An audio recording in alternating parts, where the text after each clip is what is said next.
The old mirror, its silvering tarnished in spots like forgotten memories, held my gaze first. Dust motes, like tiny spirits, danced in the weak morning light that clawed its way through the faded lace curtains. This wasn't a modern looking glass, all clean lines and bright edges.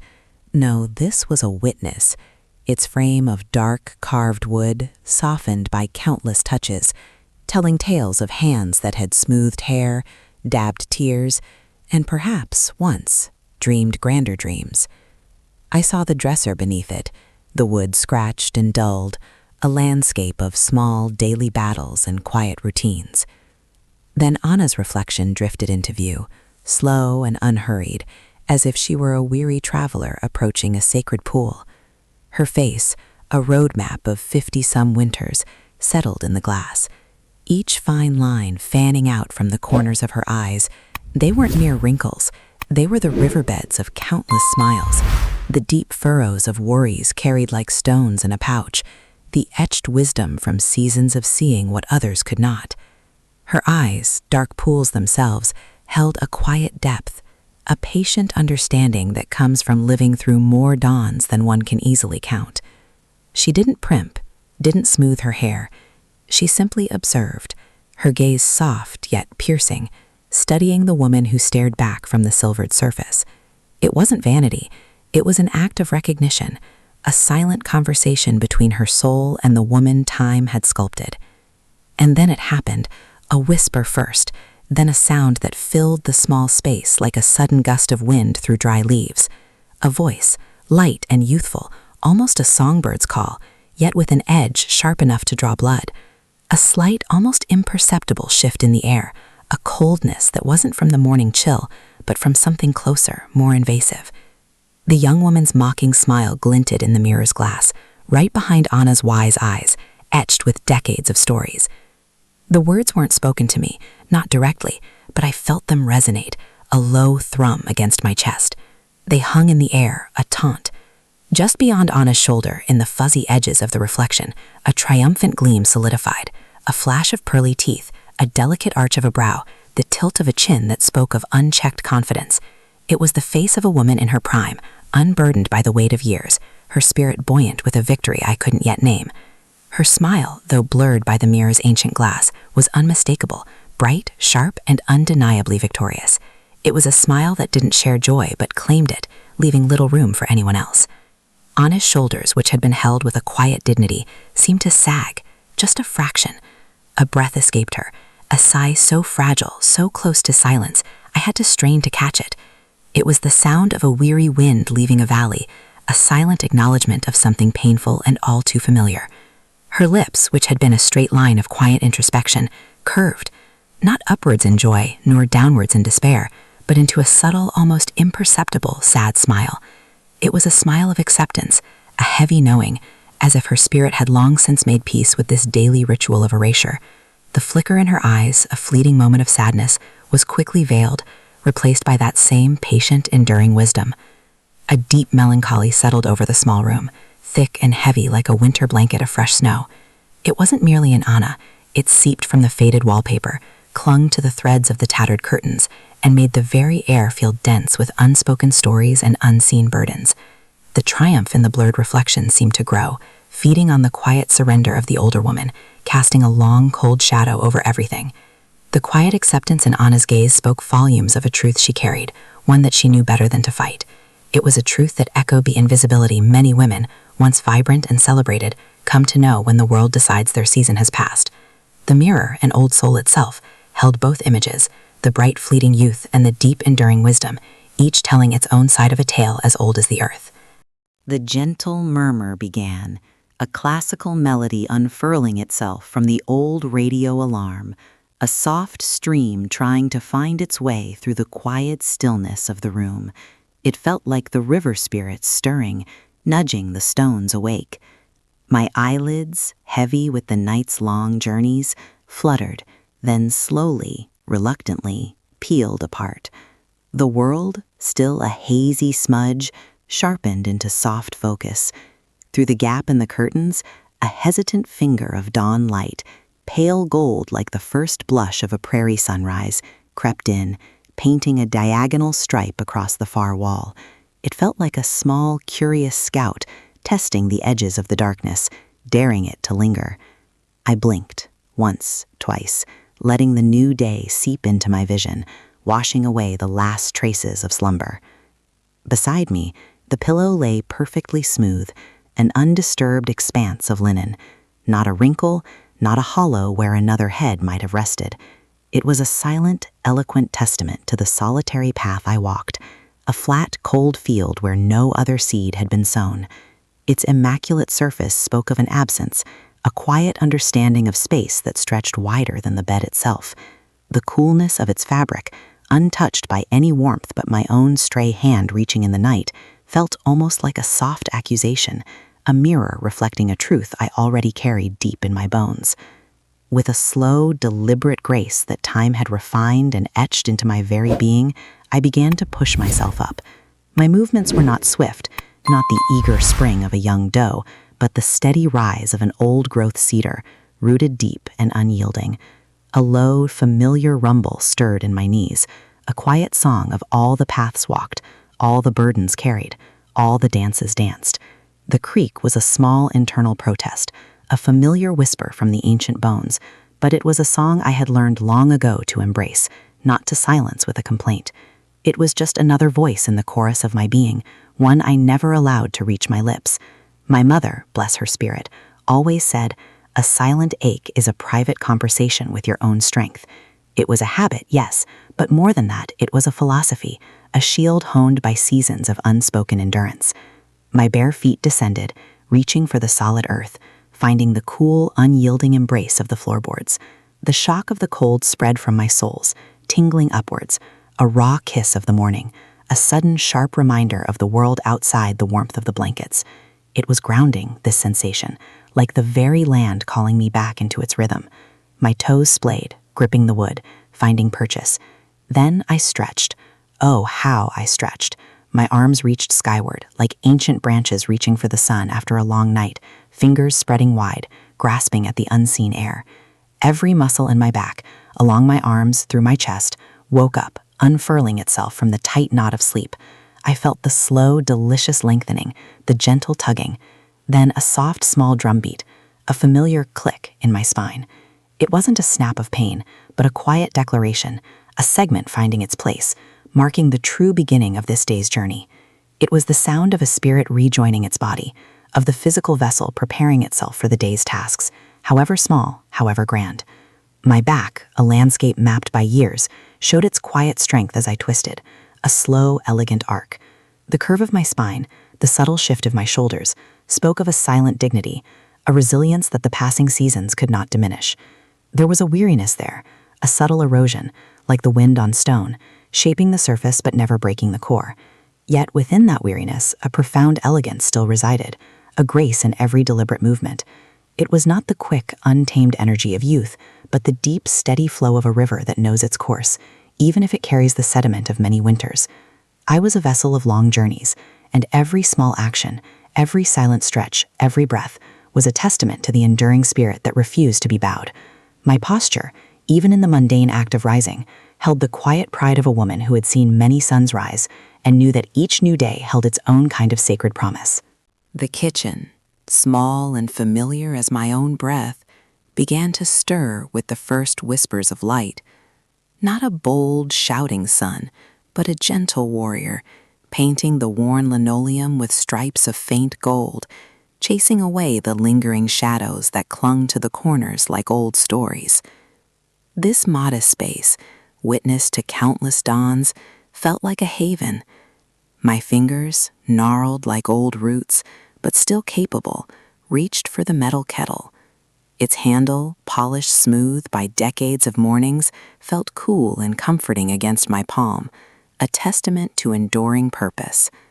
I carried it to the sink, each step measured, a silent dancer across the patterned floor.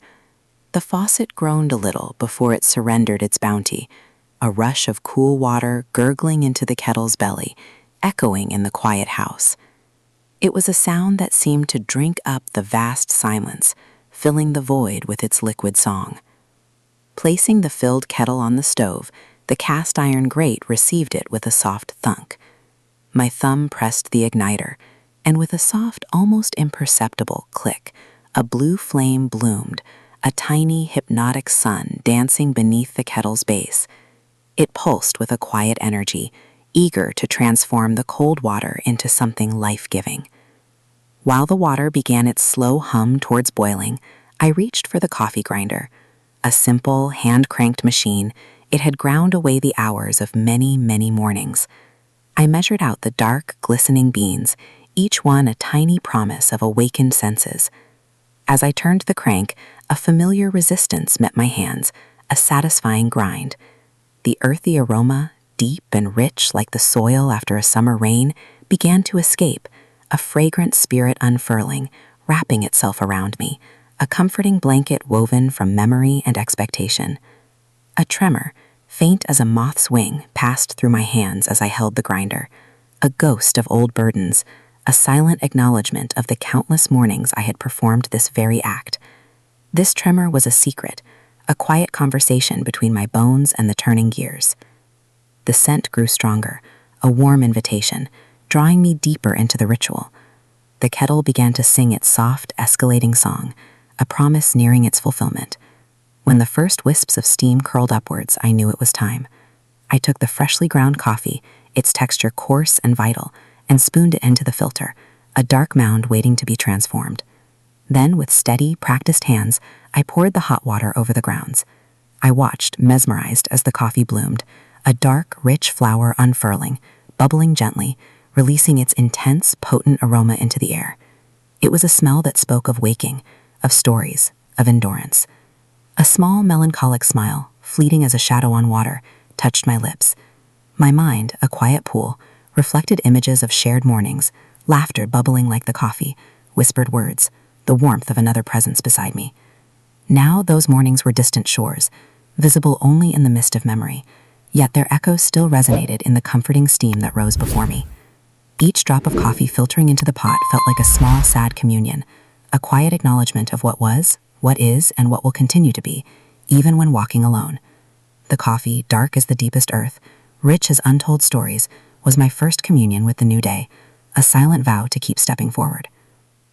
My fingers, gnarled like old roots, wrapped around the warm ceramic, feeling the heat seep into my bones, chasing the last chill of the night. Steam, thin as a spirit's breath, danced above the rim, carrying the scent of roasted beans, a dark forest morning, right up to my face. I sat there, just sat, listening to the soft murmur of the house settling into day, the distant whisper of the wind trying to find its way through the old cottonwoods outside. Each sip was a small ceremony, a slow medicine. I could feel the liquid's fire tracing a path down my throat, unclenching the tight knots in my chest, a tiny comfort against the vastness of the waking world. Then my hand reached for the folded newspaper, lying like a forgotten promise beside the sugar bowl. Its edges were crisp, cool to my touch. The gentle rustle it made as I unfolded it was a sound like dry leaves skittering across a long deserted path, a sudden punctuation mark in the quiet stillness.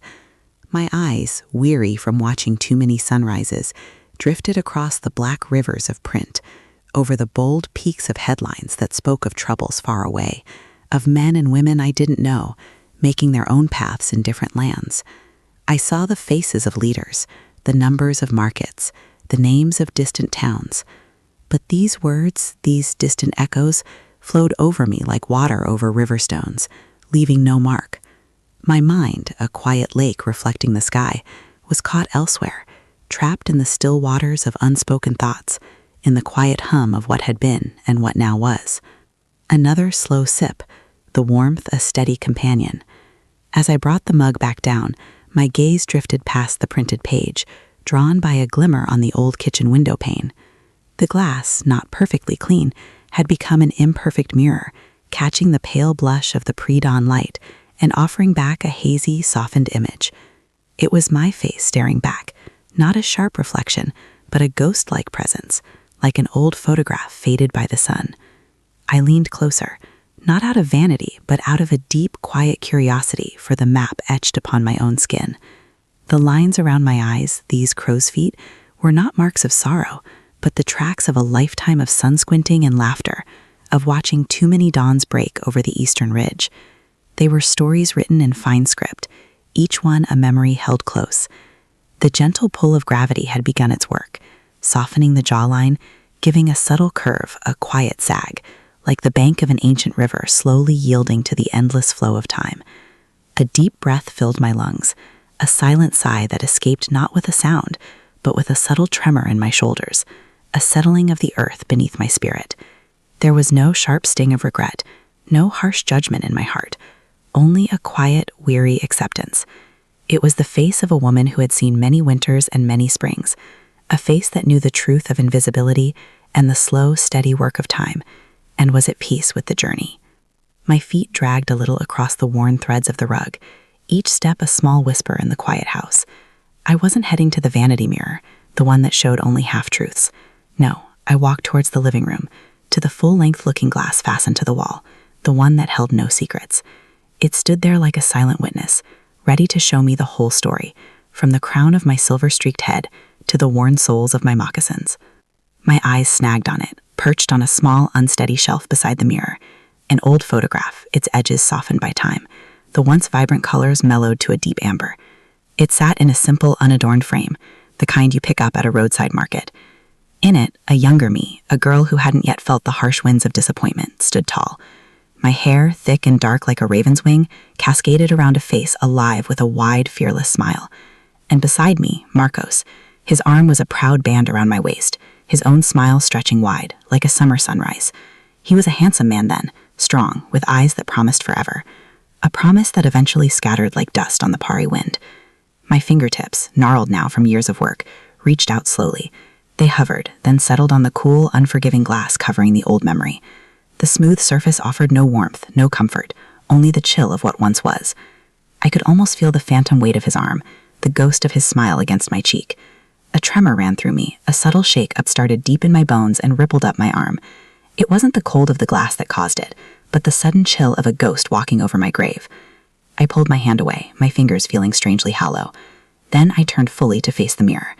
The living room light, usually so forgiving, seemed to sharpen its gaze on me now. It etched every line, every crease, every story marker on my face with ruthless clarity. The crow's feet fanned out from the corners of my eyes like ancient river deltas. The lines across my forehead were maps of worry, etched deep by years of unspoken burdens. My neck, once smooth and strong, now showed the delicate tracery of time's long hand. I stood there, a faded echo of that vibrant girl in the photo. My hair, now a mixed braid of silver and ash, held none of that youthful defiance. My smile, when it came, felt thin, a mere shadow of the wide, joyful arc captured in the ambered frame. The girl in the photo was a blooming sunflower.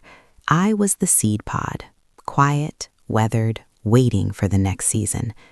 A dull, heavy thud began deep in my chest, a drumbeat of old sorrow. It wasn't a sharp pain, no, but a familiar, persistent ache, like a stone in the belly of a river. Marcos. The name formed on my silent lips, a silent curse, a whisper of a wound that never truly healed. He had traded a seasoned oak for a sapling, leaving me to weather the storm alone. Paula. Her name, too, floated in the air, a bitter taste on my tongue. A younger woman, a brighter, newer model, he must have thought. My stomach clenched, a tight knot of ancient anger and forgotten tears. It was a familiar landscape, this comparison, this quiet reopening of old wounds. I was a different woman now, yes, but the ghost of that betrayal still clung to me like morning mist. A digital shriek tore through the silence of the small house, a sound so sharp and unexpected it made me jump, nearly knocking the mug from my trembling hand. My old laptop, perched precariously on the worn kitchen table, pulsed with a harsh blue light, its screen now demanding my attention. Ping. It came again, a tiny clang that echoed in the quiet air, a discordant note in the symphony of my solitary morning. My heart, a drum that had settled into a slow, steady rhythm, hitched. I knew that sound. It was the call of the outside world, a world I had largely retreated from, a world that usually only sought me out for bill payments or grocery delivery confirmations. This felt different. My hand, gnarled from years of scrubbing other people's stains, hovered above the trackpad. My fingers, hesitant, trembled ever so slightly, mirroring the faint tremor in the hand that clutched my cooling tea. A tiny war raged within me. Part of me, the part that had learned to protect itself with a thick skin of indifference, urged me to ignore it, to let the digital intrusion fade into the ether. But another part, the ancient human craving for connection, or perhaps just the sheer force of habit, pulled me forward. It was like watching a moth drawn to a flame, knowing the danger, yet unable to resist the lure. My finger, slow and deliberate, descended, clicking the trackpad. The cursor, a tiny white arrow, settled over the glowing envelope icon. The screen flickered, a slow dance of pixels, before resolving into the stark white of an email client. My breath hitched. The sender's name, stark and unyielding, leaped out at me from the tiny inbox window. Paula. The name itself was a viper's hiss in the quiet room, slithering across the screen and into the deepest chambers of my memory. My throat tightened, a dry knot forming where my voice should have been. I hadn't heard that name, seen that name, not directly, in what felt like a lifetime. My gaze, wide and unblinking, traced the letters of her name, each one a tiny barb lodging itself deeper into my fragile peace. I clicked. The email opened, slow and deliberate, as if designed to prolong the agony. The subject line was deceptively simple: Marcos's 50th birthday celebration. My eyes scanned the sparse lines of text, each word carefully chosen, a miniature missile aimed directly at the heart of my carefully constructed solitude. The words shimmered on the screen, seeming to vibrate with an unspoken glee. "Dearest Anna," it began, a sugary coating over a bitter pill. "It would be a true pleasure to have you there to celebrate Marcos's life. A true pleasure." The words hung in the air, tasting of ash and old lies. But it was the next sentence, delivered with an almost imperceptible flourish, that twisted the knife. After all, you were part of his story. My fingers, still resting on the trackpad, curled inward, digging crescent moons into my palm. Part of his story. The phrase echoed in the empty room, hollow and mocking. It wasn't an invitation, it was a declaration. A triumph, thinly veiled beneath a veneer of false warmth. It wasn't a hand extended in friendship, but a flag planted in the dirt of my past, marking territory I thought had long been abandoned. I reread the lines, then again, as if the words themselves might change, might soften their edges, might reveal some hidden meaning that wasn't designed to wound. But they remained sharp, precise, intentional. And then I saw it. Tucked beneath the deceptively cordial closing, a tiny icon hinted at an attachment. My heart hammered against my ribs, a trapped bird desperate to escape. I knew, with a primal certainty that chilled me to the bone, what it would be. Curiosity, the same wicked imp that had pushed me to open the email, now forced my hand to click the attachment. A photograph bloomed on the screen, vibrant and cruel. It was Paula, radiant. Not a single wrinkle marred the smooth expanse of her forehead. Her skin stretched taut, almost luminescent. Her hair, a cascade of perfectly coiffed waves, framed a face that seemed untouched by the years, untouched by worry, untouched by the kind of quiet battles that had etched their own stories onto my face. She stood beside Marcos, his arm draped possessively around her, both of them beaming, bathed in the golden light of what looked like a perpetual summer. A perfect tableau of a perfect life, a life I had once envisioned for myself, a life I had once had, before she had effortlessly plucked it from my grasp. The photograph was a slap in the face, a direct assault on the invisibility I had come to accept as my armor. Her vibrancy screamed at my muted existence. Her joy mocked my quiet sorrow. It wasn't just a picture, it was a weapon, expertly wielded. My breath caught in my throat, a choked gasp. I squeezed my eyes shut, pressing the heels of my hands against them, desperate to erase the image, to banish the sickening sweetness of her smile. But closing my eyes only amplified the torment. In the darkness behind my eyelids, Paula's radiant face coalesced, sharper, clearer than any photograph. And there, at the edges of her smile, the insidious curve of her lips, was the ghost of that old look, the one I remembered from a lifetime ago, the one that had cut me deeper than any knife. It was a look of pure, unadulterated triumph, a gleam in her eyes that said, "I win, and you, Anya, you lose. You always lose." The same mocking smile that had been etched into my memory the day she walked away with everything.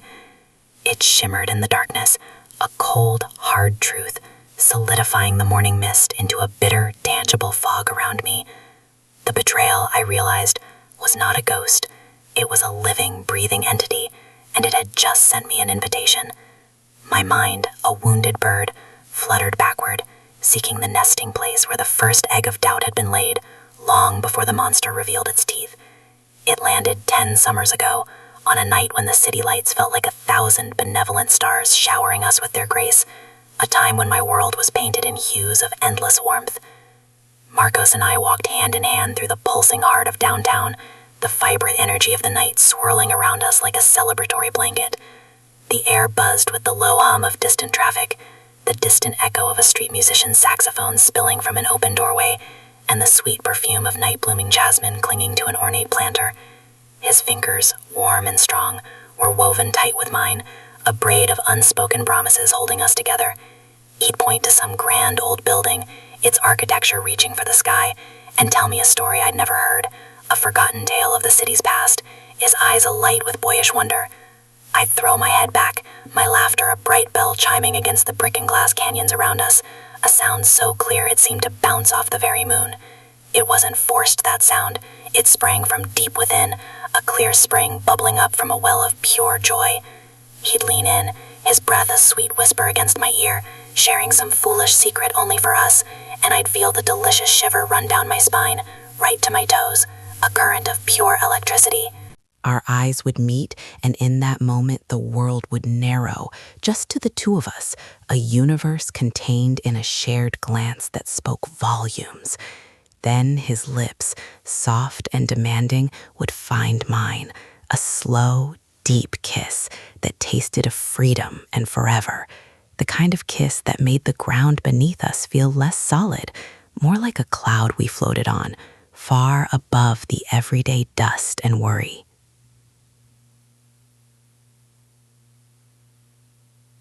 But even the brightest fires eventually dim, their embers turning cold, leaving only ash and the ghost of warmth. The memory, a cruel trick of the light, snapped forward, years later. The city glow faded, replaced by the pale, unflattering fluorescent hum of our kitchen. The silence, once comfortable and full, had begun to stretch, thin and brittle as old lace, threatening to tear with every passing breath. The first signs were whispers, barely audible.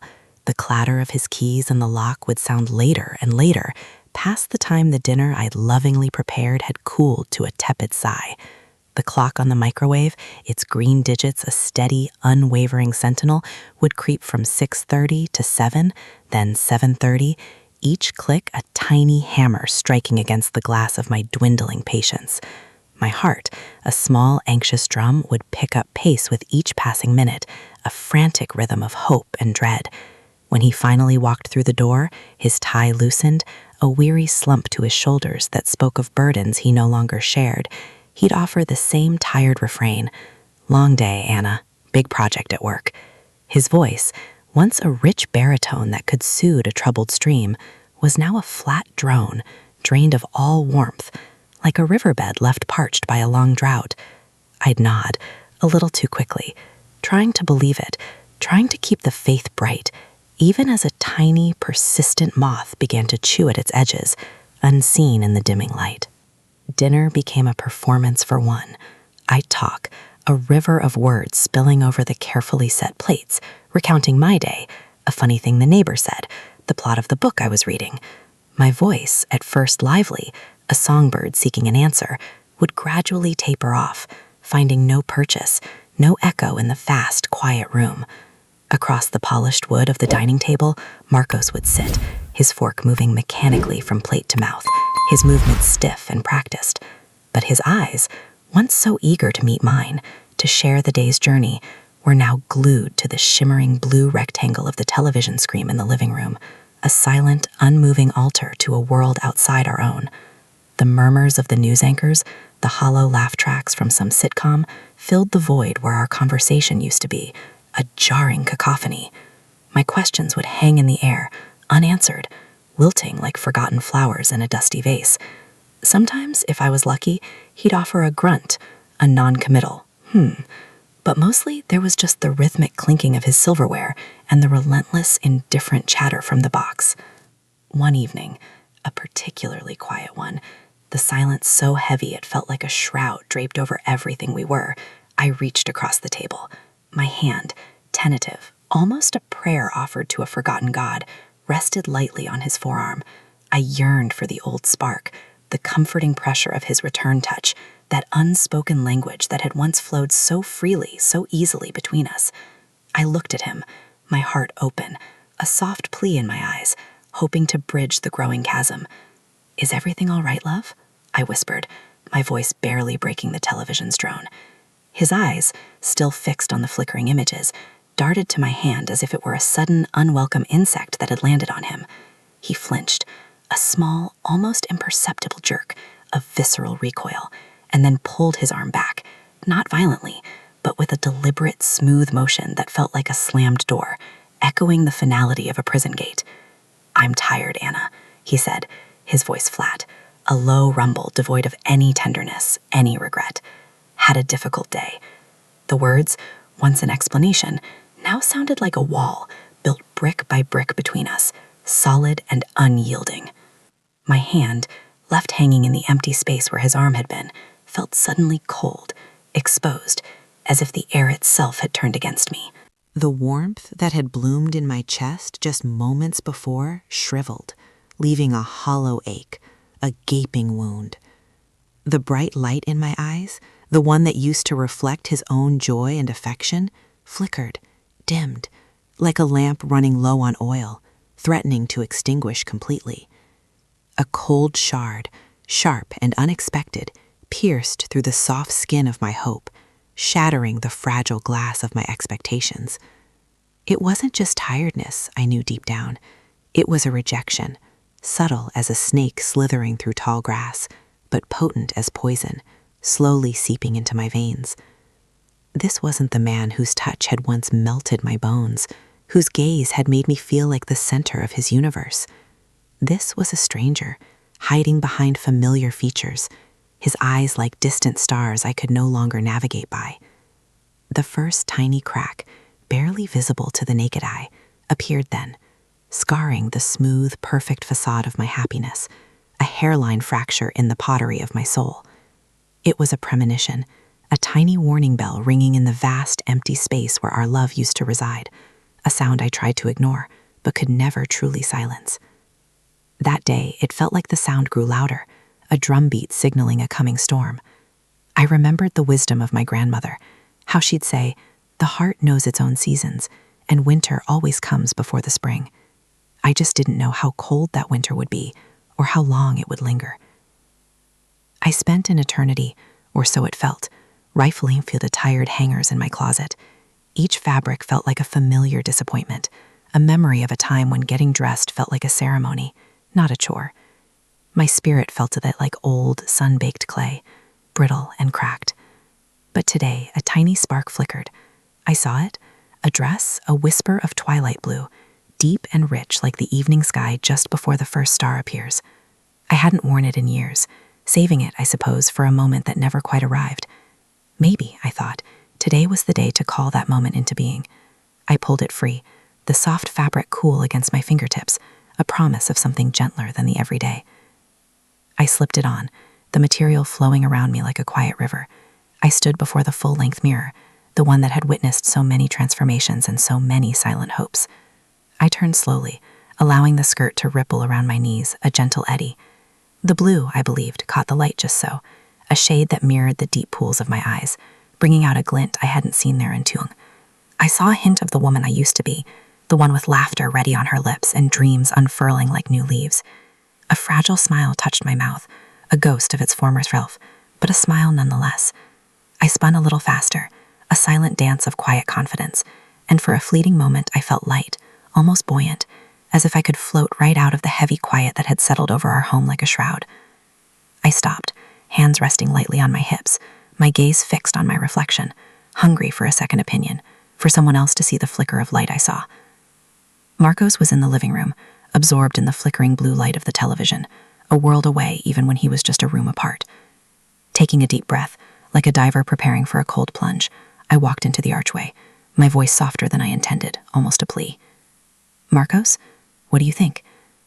The words hung in the air, a small, hopeful offering.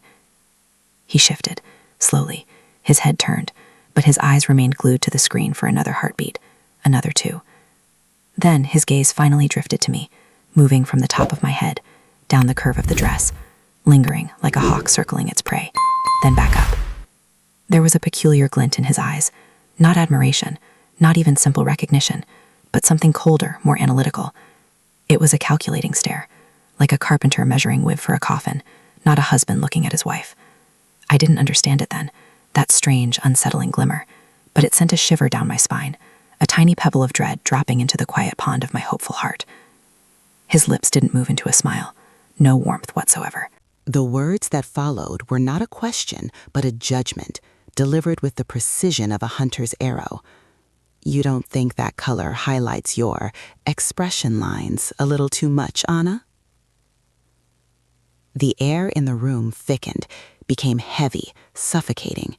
His voice, usually a dull drone, now carried a metallic tang, sharp and biting, each word a tiny shard of glass. Expression lines. The phrase echoed in the space between us, a cruel anthem. It wasn't the words themselves, but the way he said them, the deliberate, measured cadence, the complete absence of a single redeeming flicker of kindness. It was a surgical strike, aimed directly at the small, vulnerable spark I had just allowed to ignite. My forced smile, the one I had carefully constructed for the mirror, evaporated from my face as quickly as dew in the morning sun.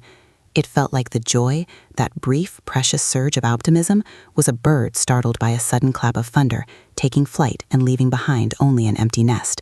My eyes, which had just moments ago seen a glimmer of beauty, now saw only the harsh truth of his words reflected back.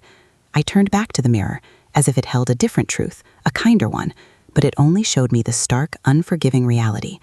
My fingers, trembling slightly, rose unbidden to my face, tracing the delicate network of lines at the corners of my eyes, the ones that spoke of a life lived, of countless laughs and just as many tears.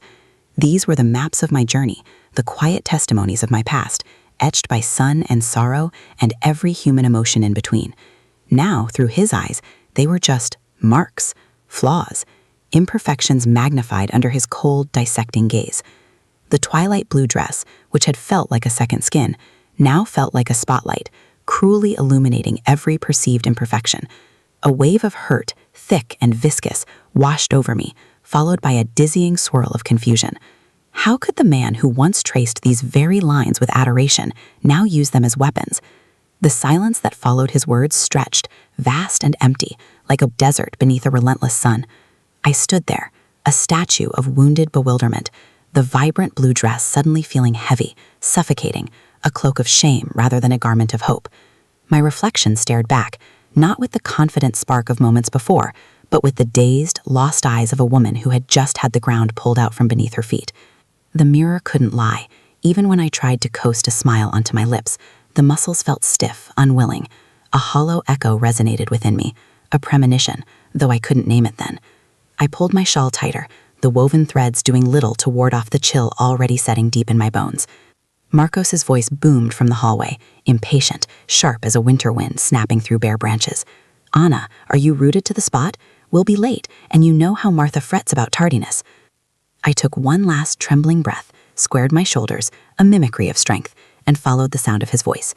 The drive to the miller's house felt endless, the familiar suburban streets blurring into a tunnel vision of dread.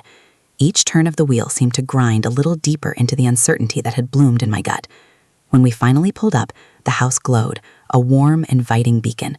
From outside, I could already hear the hum of life, the bright spill of laughter, like scattered jewels falling on polished wood. For a fleeting second, a genuine flicker of hope ignited. Perhaps tonight would be different. Perhaps tonight, the world would remember I was there. The front door swung open, and Martha, her face wreathed in a welcoming smile that reached her crinkling eyes, embraced me first. Her hug was warm, solid, smelling faintly of vanilla and expensive perfume. "Anna, you made it. It's been too long." Her voice, a melodic chime, was a balm. Then she turned to Marcos, his arm already around her, pulling her close in a familiar, almost possessive gesture. He kissed her cheek, his own smile wide and easy, a practiced charm that always seemed to find its mark. The living room was already a vibrant tapestry of sound and light. Laughter, sharp and sudden, mingled with a deeper rumble of conversation. A jazz melody, soft and unobtrusive, wove itself through the air, a silken thread binding it all together. The rich aroma of garlic, herbs, and something sweet, probably Martha's famous apple tart, clung to the velvet curtains and the polished oak furniture. Faces, half recognized from past gatherings, turned our way, eyes alight with bonhomie. Marcos, with a practiced grace, navigated the room, pulling me along by a light touch on my lower back, his hand a temporary anchor. He greeted friends with boisterous enthusiasm, his stories already beginning to unfurl, drawing eager smiles and nods. He was a magnet, his energy pulling people into his orbit.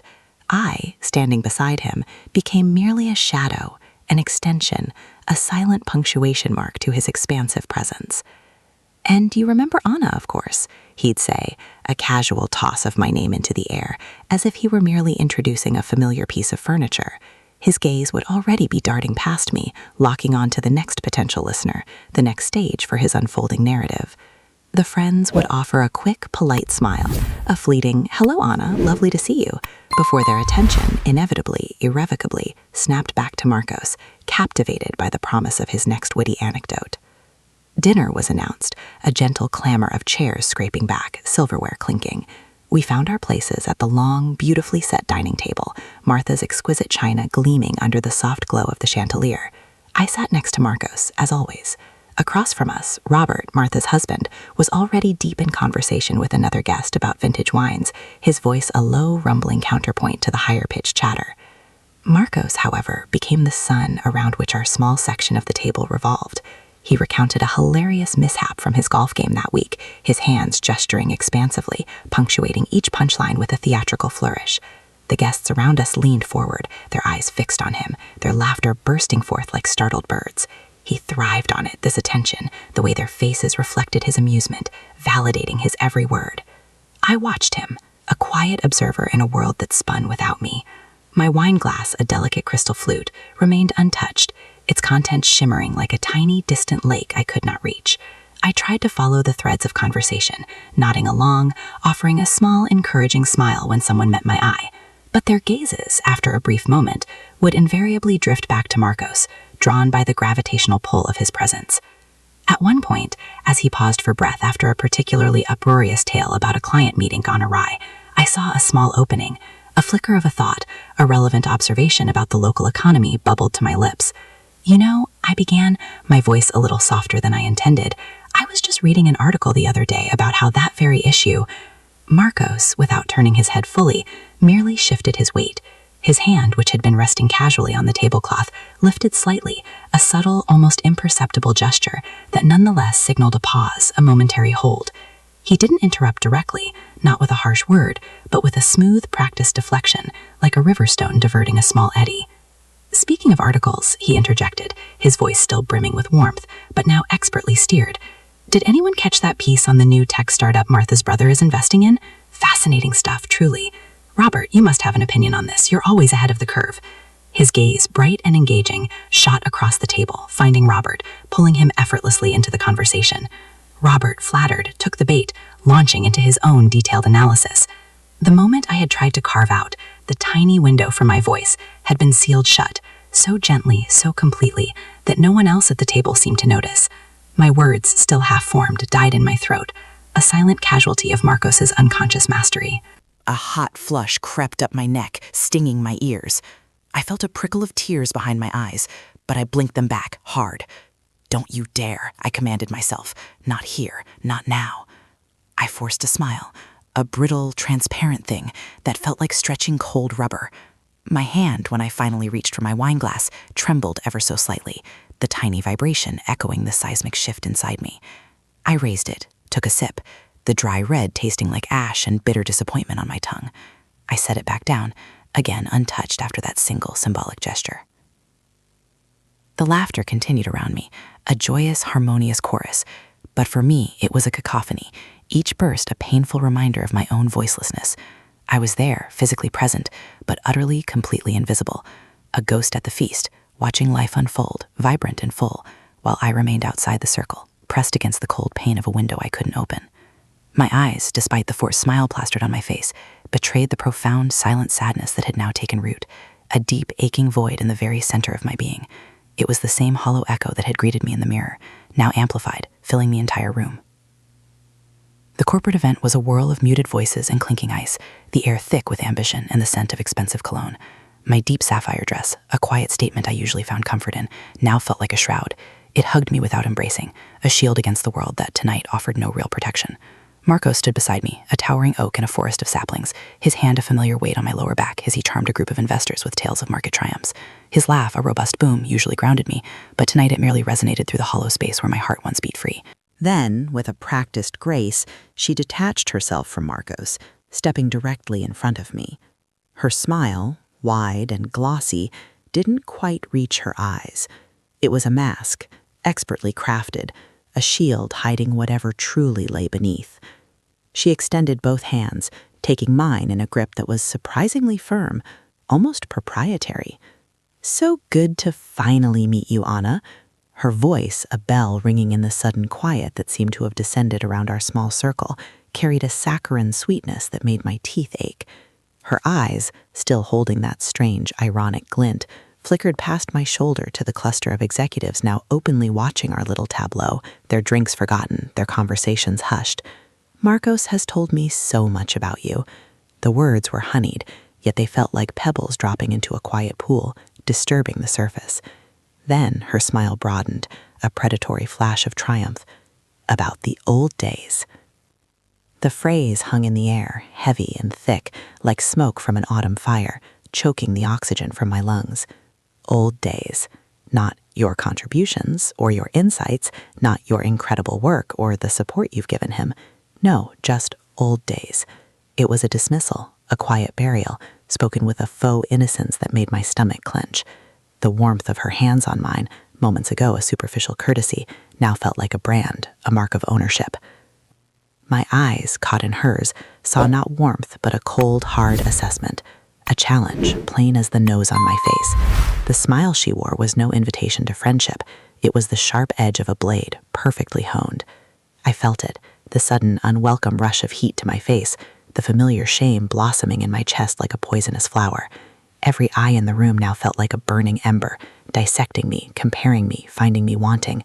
I could almost hear the whispered judgments, the unspoken comparisons. The past, they were thinking. The present. My breath caught, a shallow gasp. My hand, still clasped in hers, began to tremble ever so slightly, a tiny tremor that threatened to betray the carefully constructed composure I wore. My feet, rooted to the polished floor moments before, now felt the sudden, desperate urge to flee, to simply vanish. I pulled my hands back, gently but firmly, my fingers brushing against the cold, smooth metal of a ring on her finger, a small, involuntary step backward, then another. My world, already fractured, seemed to shrink, pulling in on itself, making me smaller, fading into the wallpaper. The vibrant hum of the room, Paula's triumphant laughter, Marcos's oblivious smile, it all pressed in, suffocating me, burying me under a pile of unspoken words and knowing glances. I was no longer Anna. I was a ghost, a faded memory, an embarrassment, exposed for all to see. The lawyer's office smelled of stale coffee and desperation, a scent that clung to the cheap carpet and seeped into my bones. My back ached, a dull, persistent throb from the hard, unforgiving chair where I had been planted for what felt like an eternity, though the wall clock barely edged past noon. My posture was a question mark, my shoulders hunched forward as if trying to shield my heart from another blow. Every sound felt amplified in the hushed room, the hum of the fluorescent lights, the distant city traffic like a muffled drumbeat, the subtle shifting of paper on the polished mahogany desk. My spirit felt heavy, like a rain-soaked blanket, dragging me down, down, down. Across the too wide expanse of that desk, Marcos sat, a statue carved from winter ice. His face, once familiar as my own reflection, was now a stranger's mask, cold, distant, his eyes empty pools reflecting nothing of our shared history. Not a flicker of remorse, not a shadow of regret crossed his features. By his side, like a vulture perched on a fresh kill, sat Paula. She was there, she'd declared, for moral support. Her voice, a honeyed poison that still made my teeth ache. But her support wasn't for him, not truly. It was for herself, a victory lap, a quiet celebration that bloomed in the subtle curve of her lips, a smile so faint it might have been imagined, yet it dug its claws into my gut. My gaze found hers for a split second, and in that fleeting moment, her eyes, like sharp shards of broken glass, delivered a message as clear as a winter sky. He's mine now, and everything else too. Marcos's lawyer, a man whose tailored suit seemed to scream victory, droned on, his words falling like stones into the quiet room. He laid out the terms, precise and brutal. Marcos was demanding the lion's share of everything we had built, arguing with a dismissive wave of his hand that I hadn't contributed financially to the building of our nest egg. My heart, already a dry riverbed, felt another crack splinter through it. All those years, the careful tending of our home, the raising of our children, the unwavering support, the countless sacrifices that didn't come with a price tag, they were erased, dismissed as nothing more than dust. My worth, my very existence, reduced to a ledger entry.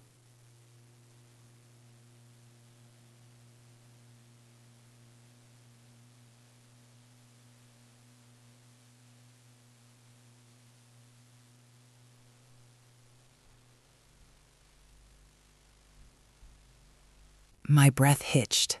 I tried to blend it with white, but the colors just swirled into a muddy, bruised shade. The canvas, pristine and mocking, seemed to swell before me, daring me to make a mark that wasn't a mistake. I held the brush over it, my hand trembling like a leaf caught in an unexpected wind. Nothing. My mind, usually a rushing river, was a dry creek bed. I could feel the instructor's eyes on me, gentle but still. I spent the hour meticulously cleaning my brushes, each stroke a ritual of silent surrender, the water turning murky with the ghost of colors I couldn't coax to life. I crumpled the blank paper, tossed it into the bin, and walked out, the canvas's emptiness etched into my own hollow chest. Winter's stark branches clawed at the sky, and with them came a new, desperate hope. I bought an online course, something about digital storytelling. The package arrived on a Thursday, a shiny new tablet nestled inside, promising a bridge to a world I'd never dared to explore. Maybe this was it. Maybe my voice, buried so long under others' expectations, could finally find its way out through flickering pixels. I set it up on the kitchen table, the screen a bright beacon in the dim morning light. The first few lessons felt like trying to catch mist in my bare hands. The software was a tangled mess of icons and menus, each click leading to a new maze. The instructor, a young man with a voice as quick as a hummingbird's wing, sped through explanations. Just click here, then drag and drop. My fingers, used to the familiar weight of a sewing needle or the rough texture of garden soil, fumbled with the sleek glass. The cursor danced across the screen like a mischievous spirit, always just beyond my control. Hours bled into days, days into weeks. My brow furrowed until it ached. I replayed tutorials until the voice became a droning buzz. Each frustrated click of the mouse echoed in the quiet house, growing louder, sharper. Finally, one afternoon, after the 10th failed attempt to import a simple image, I slammed the tablet lid shut with a thud that vibrated through my bones. The screen went dark, and the silence that followed felt heavier than 100 years of forgotten stories. My chest felt tight, as if a large stone had settled there. Spring finally brought its reluctant green, and I turned to the earth, my oldest friend, the one I thought would never betray me. I bought seeds, rich, dark soil, and small, hopeful saplings. Gardening had always been my silent prayer, my connection to the rhythm of the world. My hands, calloused and wise, plunged into the cool, damp earth. I planted snapdragons and calendulas, tenderly burying each seed, whispering promises of sun and rain. I watered them daily, a careful ritual performed at dawn, watching for the first hint of green. For a few days, a few fragile shoots emerged, pushing through the soil like tiny, determined fists. A flicker of hope, a warmth I hadn't felt in months, bloomed within me. But then, as if the earth itself had turned its back, the leaves began to yellow. The stems drooped, weak and listless. No matter what I did, more water, less sun, moving them, talking to them in low tones, they withered. They shrank back into themselves, indifferent to my frantic efforts, to the silent pleas I sent into the soil. The bright promise of spring faded into a dusty brown elegy. The empty pots, or the shriveled remains within them, stood as monuments to my vanishing ability, mocking the very essence of my being. My hands, once capable, now felt clumsy, useless. The dirt beneath my fingernails felt like ash. Each small failure was a fresh cut, carving away at what little sense of worth I had left. The year turned, seasons shifting like restless spirits, and with each sunrise, the hollowness inside me grew wider, deeper. At the end of another long, silent day, the weight of these small defeats pressed down on me like a great boulder. I moved through the evening rituals slowly, meticulously, each action requiring a conscious effort. Undressing felt like shedding a heavy skin I no longer recognized. My body sank into the mattress, too weary to fight the pull of gravity.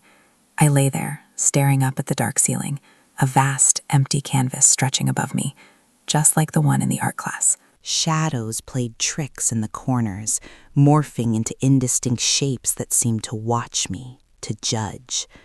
The questions that had once been whispers now hummed with a low, persistent thrum in the quiet house. What am I now? Who am I if I can't even coax a seed to grow? What is my purpose, adrift in this vast, indifferent world? The silence of the house amplified the deafening silence within me. My hand, heavy and numb, reached out, not to touch anything, but just to feel the empty air beside me, a profound void. A single tear, cool and lonely, traced a path down my temple, a testament to the quiet, losing war being waged deep within my spirit.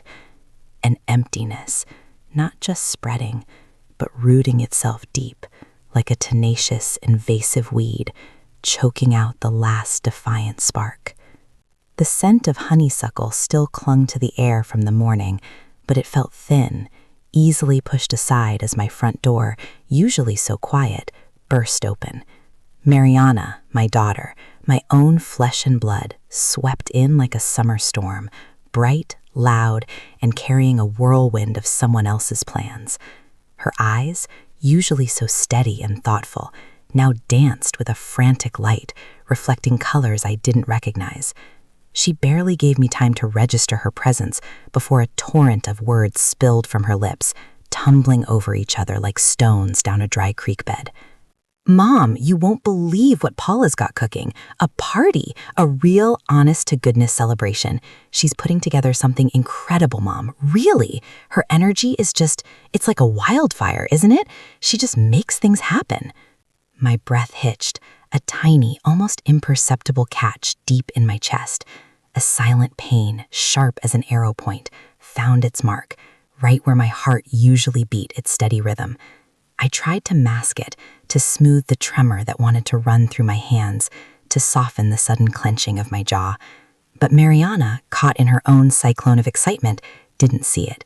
Her gaze, fixed on some far-off, glittering vision, skipped right over the shadow that had just fallen across my face. She was already pulling her phone from the pocket of her jeans, her fingers flying across the screen with an almost desperate urgency. "Look, Mom, look at these ideas she sent." She thrust the glowing rectangle towards me, and in that moment, the screen became a portal to a world where Paula reigned supreme. Photo after photo flashed by, a relentless parade of Paula.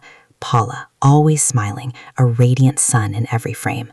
Her arms slung around Marcos, his face alight with a joy I hadn't seen directed at me in seasons. Paula laughing, eyes crinkling, the very center of attention, a vibrant tapestry woven with the threads of their shared world. Each image was a tiny shard of glass, embedding itself a little deeper, each one echoing Mariana's earlier words. her energy is it's like a wildfire consuming everything, leaving only ashes in its wake. I swallowed, a dry, rasping sound that only I could hear. My fingers, garnered with years of work, went to the worn, grease-stained page of my grandmother's old recipe book. The paper, thin as a beetle's wing, held the secrets of a sweetbread, passed down through generations of our women. A connection, a thread of belonging. "Mariana," I started, my voice a little rougher than I intended. "I was thinking this old family recipe for the cornmeal bread, Grandma Willow's way? It's been ages since we made it together. You always loved kneading the dough, remember? The way your little hands would get flour all over them?" I tried to conjure the warmth, the memory of shared laughter, of flour dust motes dancing in the sunbeams of our old kitchen. It was an offering, a small, fragile bridge reaching out across the chasm that had opened between us. But the bridge went nowhere. Mariana's phone buzzed, a sharp, insistent chirp that stole her attention before my sentence had even settled in the air. Her eyes flickered down to the screen, already scanning the new message. "Oh, Mom, that's nice," she murmured, her tone distracted, already miles away. "Really cool, but I've got to fly. Paula's waiting for me to help with the decorations. She needs my eye for detail, you know?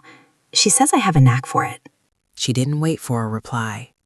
Didn't even meet my gaze properly. A quick, almost perfunctory hug, a blur of movement, and then she was gone. The door clicked shut, leaving behind a silence that felt heavier, denser than before. My smile, the one I had stitched onto my face with such effort, slowly unraveled, thread by painful thread, until it was nothing but a loose, defeated line. A faint scent of honeysuckle still lingered, mixed now with the ghost of her perfume, a lingering reminder of the whirlwind that had just passed through, leaving a deep, bitter taste of frustration in its wake. The feeling wasn't just in my mind. It settled deep in my bones, a leaden weight, telling me I was fading, becoming transparent, even to those who carried my blood. My blood felt thin, watery, barely a whisper in my veins. The silence of the house pressed in, a heavy blanket, woven from years of unspoken words and hollow promises.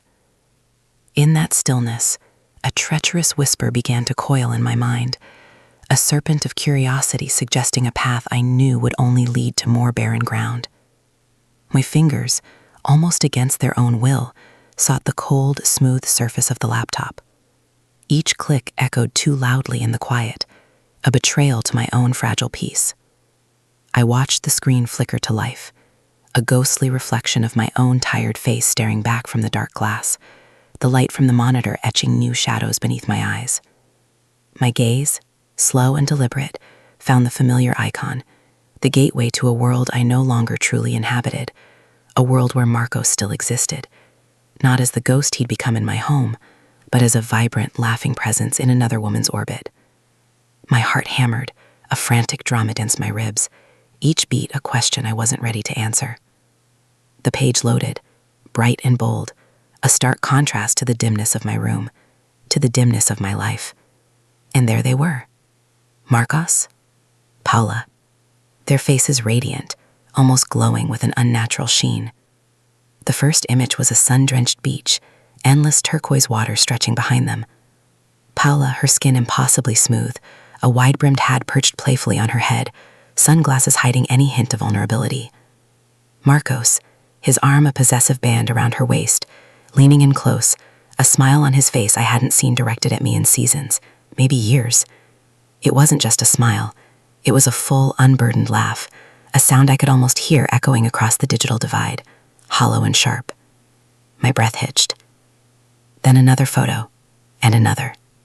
They were in some distant, glittering city, a skyline of jagged steel and blinding lights. Dinner plates of artfully arranged food, a silver fork hovering, champagne flutes clinking. Her hand, delicate and adorned with rings, reached across the table, playfully touching his. He looked at her, truly looked at her, with an intensity that sucked the air from my lungs. Every picture screamed of luxury, of carefree days and nights, of a shared adventure I had once believed was mine to experience with him. The comments poured in, a torrent of praise and adoration. What an inspiring woman, one read. Your energy is contagious, gushed another, beneath a picture of Paula striking a yoga pose against a backdrop of mountains. I imagined her, light as a feather, effortlessly bending, while my own joints creaked with the weight of my burdens. My gaze snagged on a recent post. Paula, reclining in a spa, white towel turbaned on her head, a contented smirk playing on her lips. Her skin, impossibly taut, shone under the soft, diffused light. The caption, a bold declaration, practically shouted from the screen. Taking care of myself. Women, remember, youth is a state of mind, and a little Botox helps. The words struck me like a stone skipping across a quiet lake, sending ripples of icy dread through my core. Youth is a state of mind, and a little bit of Botox helps. Her brazenness, her utter confidence, her casual dismissal of the natural journey of a woman's face. It was like a slap. My own hand, gnarled from years of scrubbing floors and tending to needs that were never my own, rose, slow, hesitant, like a fawn testing shaky legs. My fingertips, calloused and rough, brushed against my cheek, tracing the familiar canyons etched by the harsh winds of time. Each line a story no filter could erase. The dark glass of the computer screen, still reflecting the cruel digital perfection of her world, mirrored my own face back at me, raw, unfiltered, marked by life. The lines around my eyes, etched from worries and silent tears, seemed to deepen before my very gaze, pulling at the corners of my mouth, twisting into a painful grimace.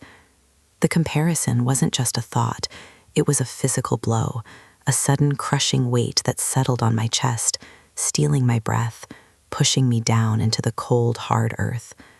I felt like a withered leaf next to her blossoming flower, a forgotten shadow in her dazzling light.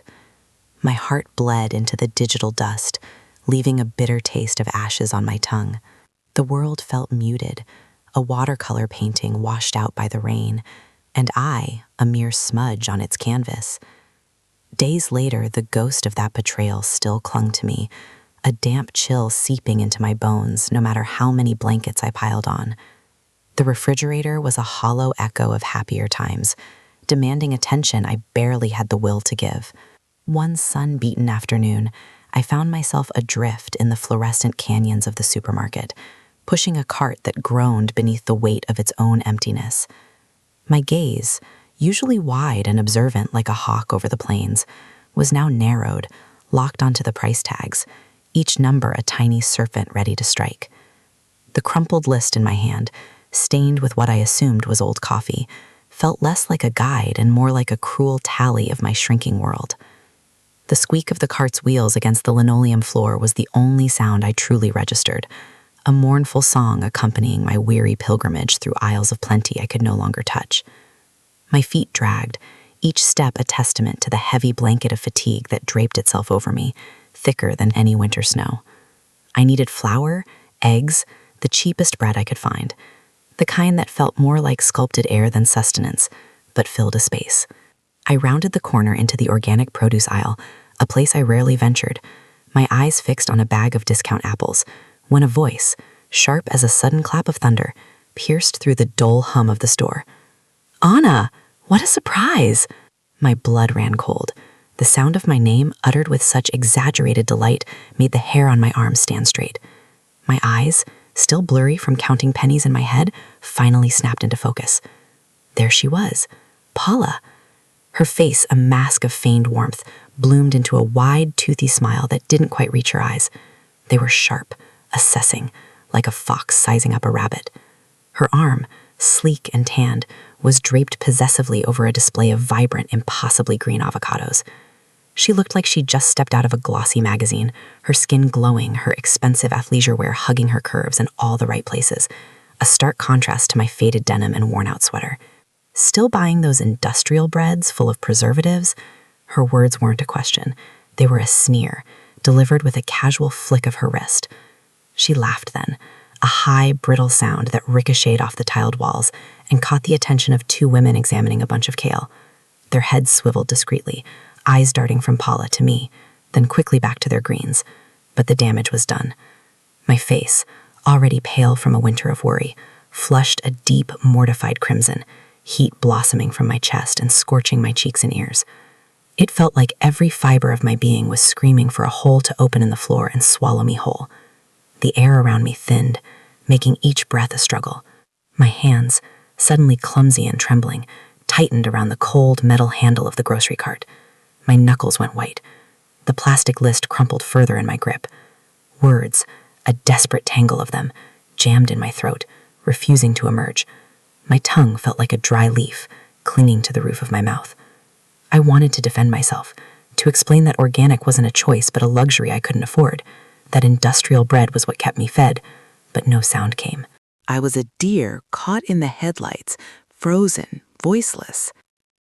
Paula, clearly savoring my discomfort, leaned in conspiratorially, though her voice remained loud enough for the entire aisle to hear. Marcos and I are on a strict detox diet. It's truly amazing for the skin, Anna. You really ought to try it. She picked up one of the ridiculously expensive avocados, turning it over in her hand as if it were a rare jewel, her movements languid and deliberate.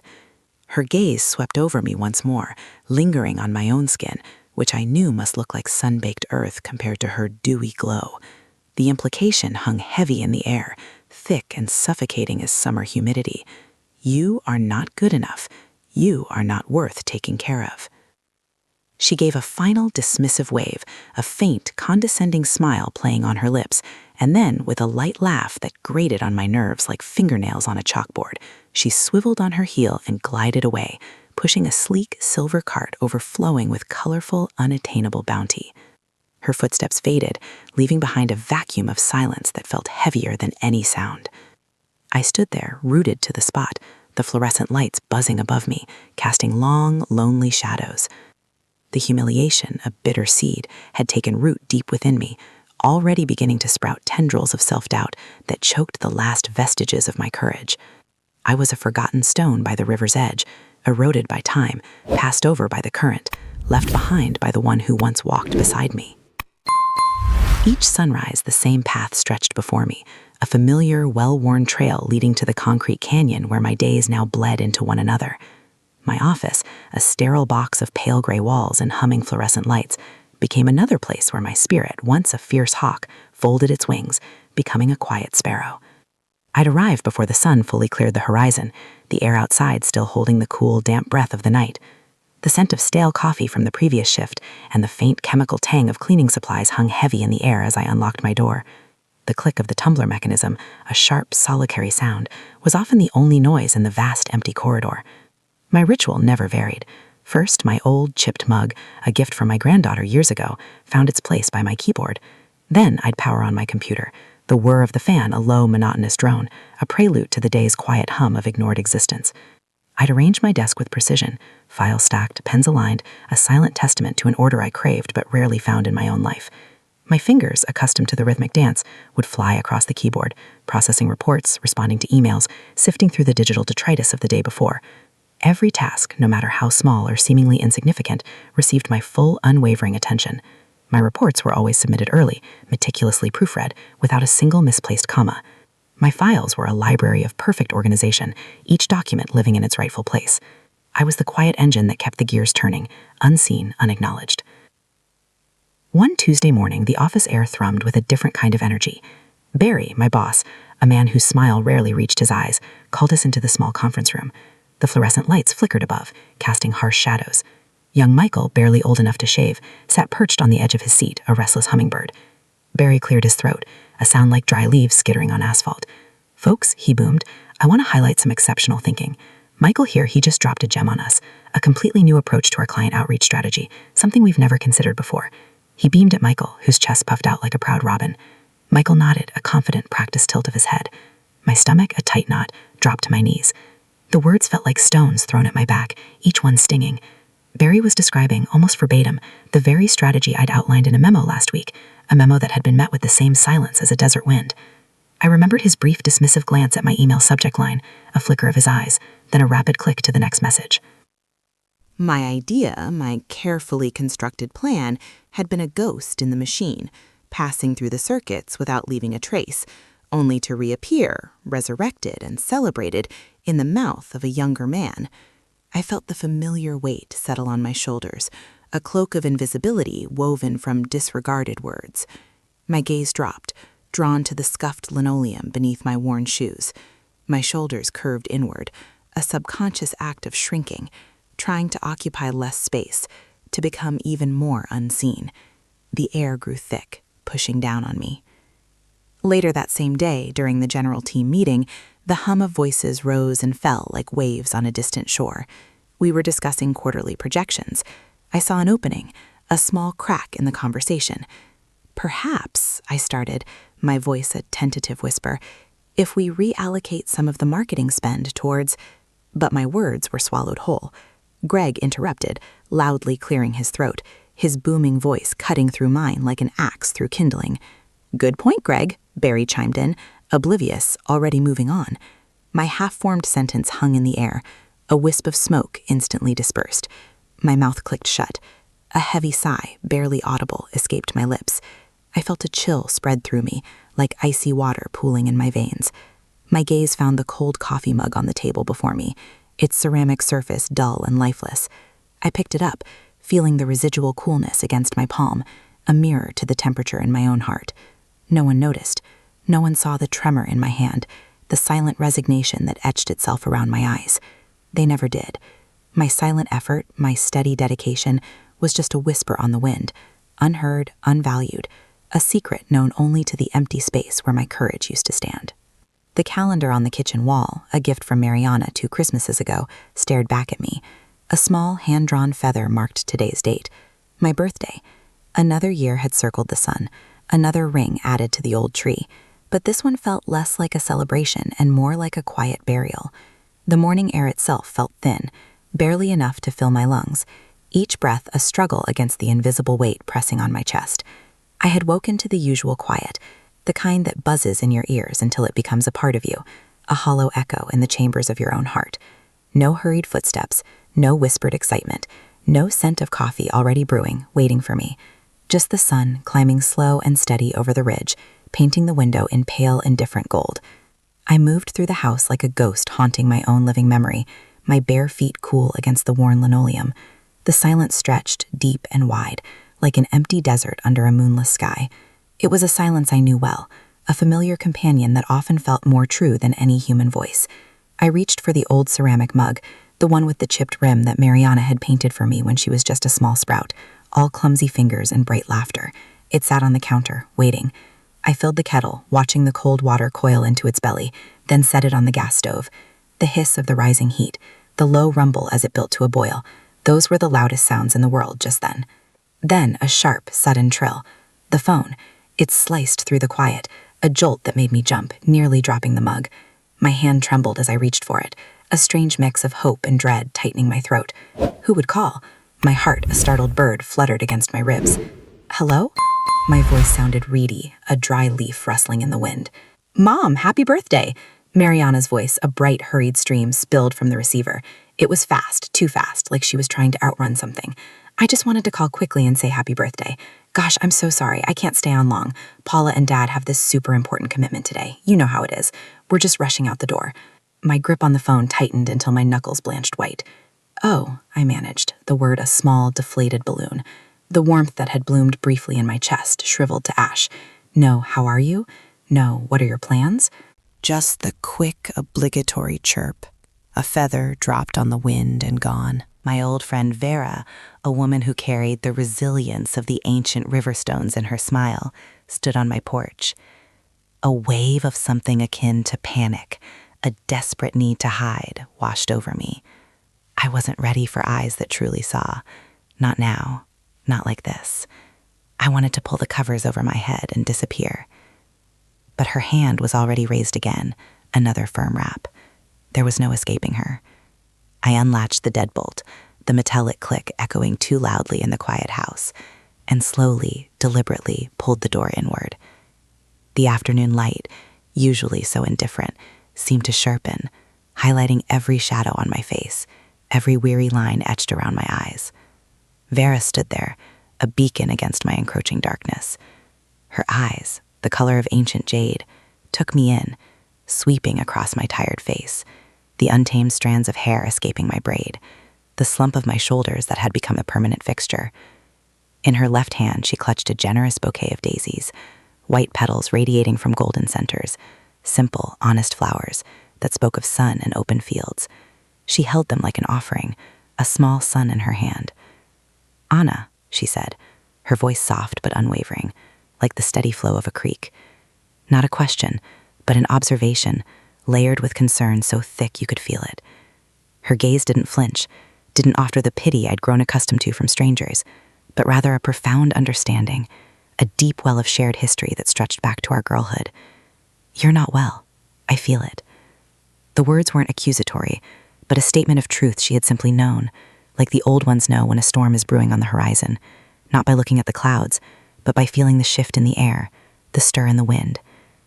I tried to pull myself together, to gather the scattered pieces of my composure. My tongue felt thick, a dry riverbed. "Vera, what a surprise. Come in, come in." I managed a wobbly smile, a cheap mask I hoped would fool her. "I'm fine, just caught off guard, you know? Things have been a bit much, a little busy around here." My voice was a reedy whisper, betraying the lie with every strained syllable.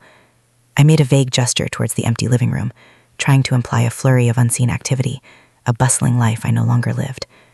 It was a flimsy excuse, thin as a winter hawk's feather, and I knew she saw right through it. But Vera wasn't buying it. She stepped over the threshold, bringing with her the fresh scent of earth and daisies, a stark contrast to the stale air of my neglect. Her gaze remained fixed on me, warm yet unyielding. She gently closed the door behind her, the soft thud of final seal on my attempted evasion. She took my arm, her touch light but firm, guiding me deeper into the house, towards the worn sofa in the living room. It was an unspoken command, an act of quiet power that I was too exhausted to resist. "Busy with what, Anna?" she asked, her voice dropping to a murmur that invited confidence, a quiet plea. Her eyes scanned the room, not judging, but seeing the unturned pages of books, the film of dust on forgotten trinkets, the overall sense of a life paused, perhaps even ended. "Your spirit is calling out, my sister. I hear it." Her eyes were a gentle hand reaching into the hidden corners of my heart, seeking out the pain I had buried so deep. She sat me down, then took my hands in hers, her grip surprisingly strong, anchoring me to the present moment, to her presence. The daisies lay forgotten on the coffee table, their cheerfulness a quiet counterpoint to the storm brewing within me. I wanted to resist, to pull away, to maintain the illusion of strength, even if it was just a brittle shell. I wanted to tell her I was fine, that she was imagining things, that the dark circles under my eyes were just a trick of the light. But her eyes held mine, reflecting back a vulnerability I hadn't dared to acknowledge, not even to myself. The dam I had built, stone by painful stone, to keep the floodwaters of sorrow at bay, began to crack under the gentle, persistent pressure of her knowing gaze. A tremor started in my chin, then ran through my entire body, shaking me from the inside out, rattling my bones. My breath hitched, a desperate gasp for air that wouldn't come, caught in a knot of unspeakable grief. "I feel," the words were whispers, rusty from disuse, scraping against the back of my throat like dry leaves. "I feel like a ghost." The admission was a rupture, a wound finally tearing open, years of repressed anguish bubbling to the surface. My voice cracked, thick with unshed tears, my vision blurring. Like I've been erased, wiped clean from my own life. The truth, heavy and raw, spilled from me, carrying the bitterness of years, the gnawing ache of invisibility, the shame of being so easily forgotten. It wasn't just a feeling, it was a physical sensation, an emptiness that hollowed me out, leaving nothing but echoes where my spirit used to dance. My head bowed, my gaze fixed on our clasped hands, as if studying the lines of fate etched into my palm, hoping to find an answer, a sign, anything. Hot tears finally, irrevocably, streamed down my cheeks, soaking the back of Vera's hand. Vera didn't speak. She just tightened her grip on my hand, her fingers pressing into mine, a silent testament to her unwavering support. Her warmth seeped into my cold skin, a spark of connection in the vast, desolate landscape of my solitude. It was a lifeline, a silent promise that I was not, in fact, entirely abandoned. Not yet. Her presence was a living breath in the suffocating silence. The silence, though, had a way of bringing other things to the surface, things I thought were buried deep, like old bones in the earth. My gaze, slow and heavy, drifted to the low-slung coffee table. There it sat, a stark white rectangle against the dark wood, a wolf in sheep's clothing. Marcos's birthday invitation. 50 years. Sent, of course, by Paula. Her name, etched in a cruel, elegant script at the bottom of the sender's address, was a brand on my vision, a fresh tattoo of a memory I fought daily to forget. My fingers, thick and calloused from a lifetime of hands-on living, moved without conscious command, reaching out, slow as a morning mist creeping over the valley floor.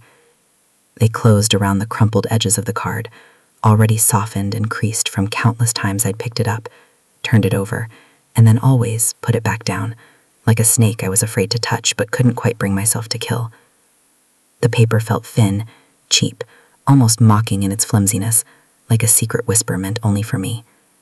But it wasn't the paper that held the sting. It was the face staring back at me from the glossy cover. Paula, her smile, wide and blinding, was a prairie fire meant to consume, to incinerate any last scrap of hope I might have dared to nurture. Her eyes, bright as a summer sky, held a glint, a silent, knowing sneer that whispered, "Look at me. Look at what I have. Look at what you lost." Radiant, they called it. I called it a lie, a mask crafted from stolen happiness, shining with the very light she'd snuffed out in me, leaving behind only embers and ash. A familiar knot, cold and hard as riverstone, began to tighten in my gut, squeezing the air from my lungs. The old wound, not just reopened, but ripped wide, fresh blood seeping from a place I'd stitched up so many times I thought the scar tissue was impenetrable. Humiliation, thick and bitter, coated my tongue, the taste of ashes from a long-dead fire. Anger, deep as the canyon floor, rumbled low in my chest, a bear waking from a long, troubled sleep, restless and ready to claw its way free.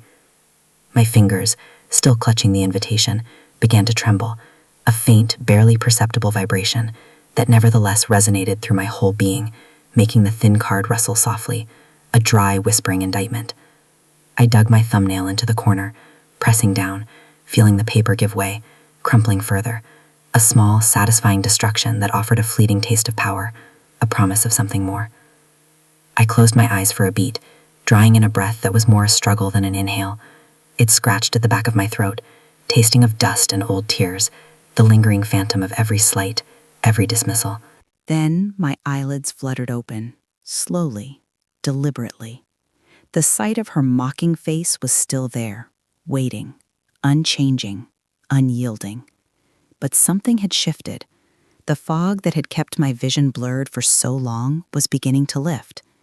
This time, as I stared at her, the usual tide of resignation, the weary acceptance that had been my constant companion for too many seasons, didn't sweep over me. Instead, a tiny spark, like a flint striking stone, ignited somewhere deep behind my eyes. It wasn't a roaring blaze yet, not a sundance of fury, but a steady, persistent glow. A flicker.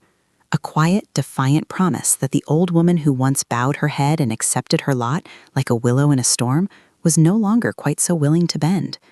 A fire, long dormant, nursed by solitude and silent pain, was waking up. And this time, it was hungry.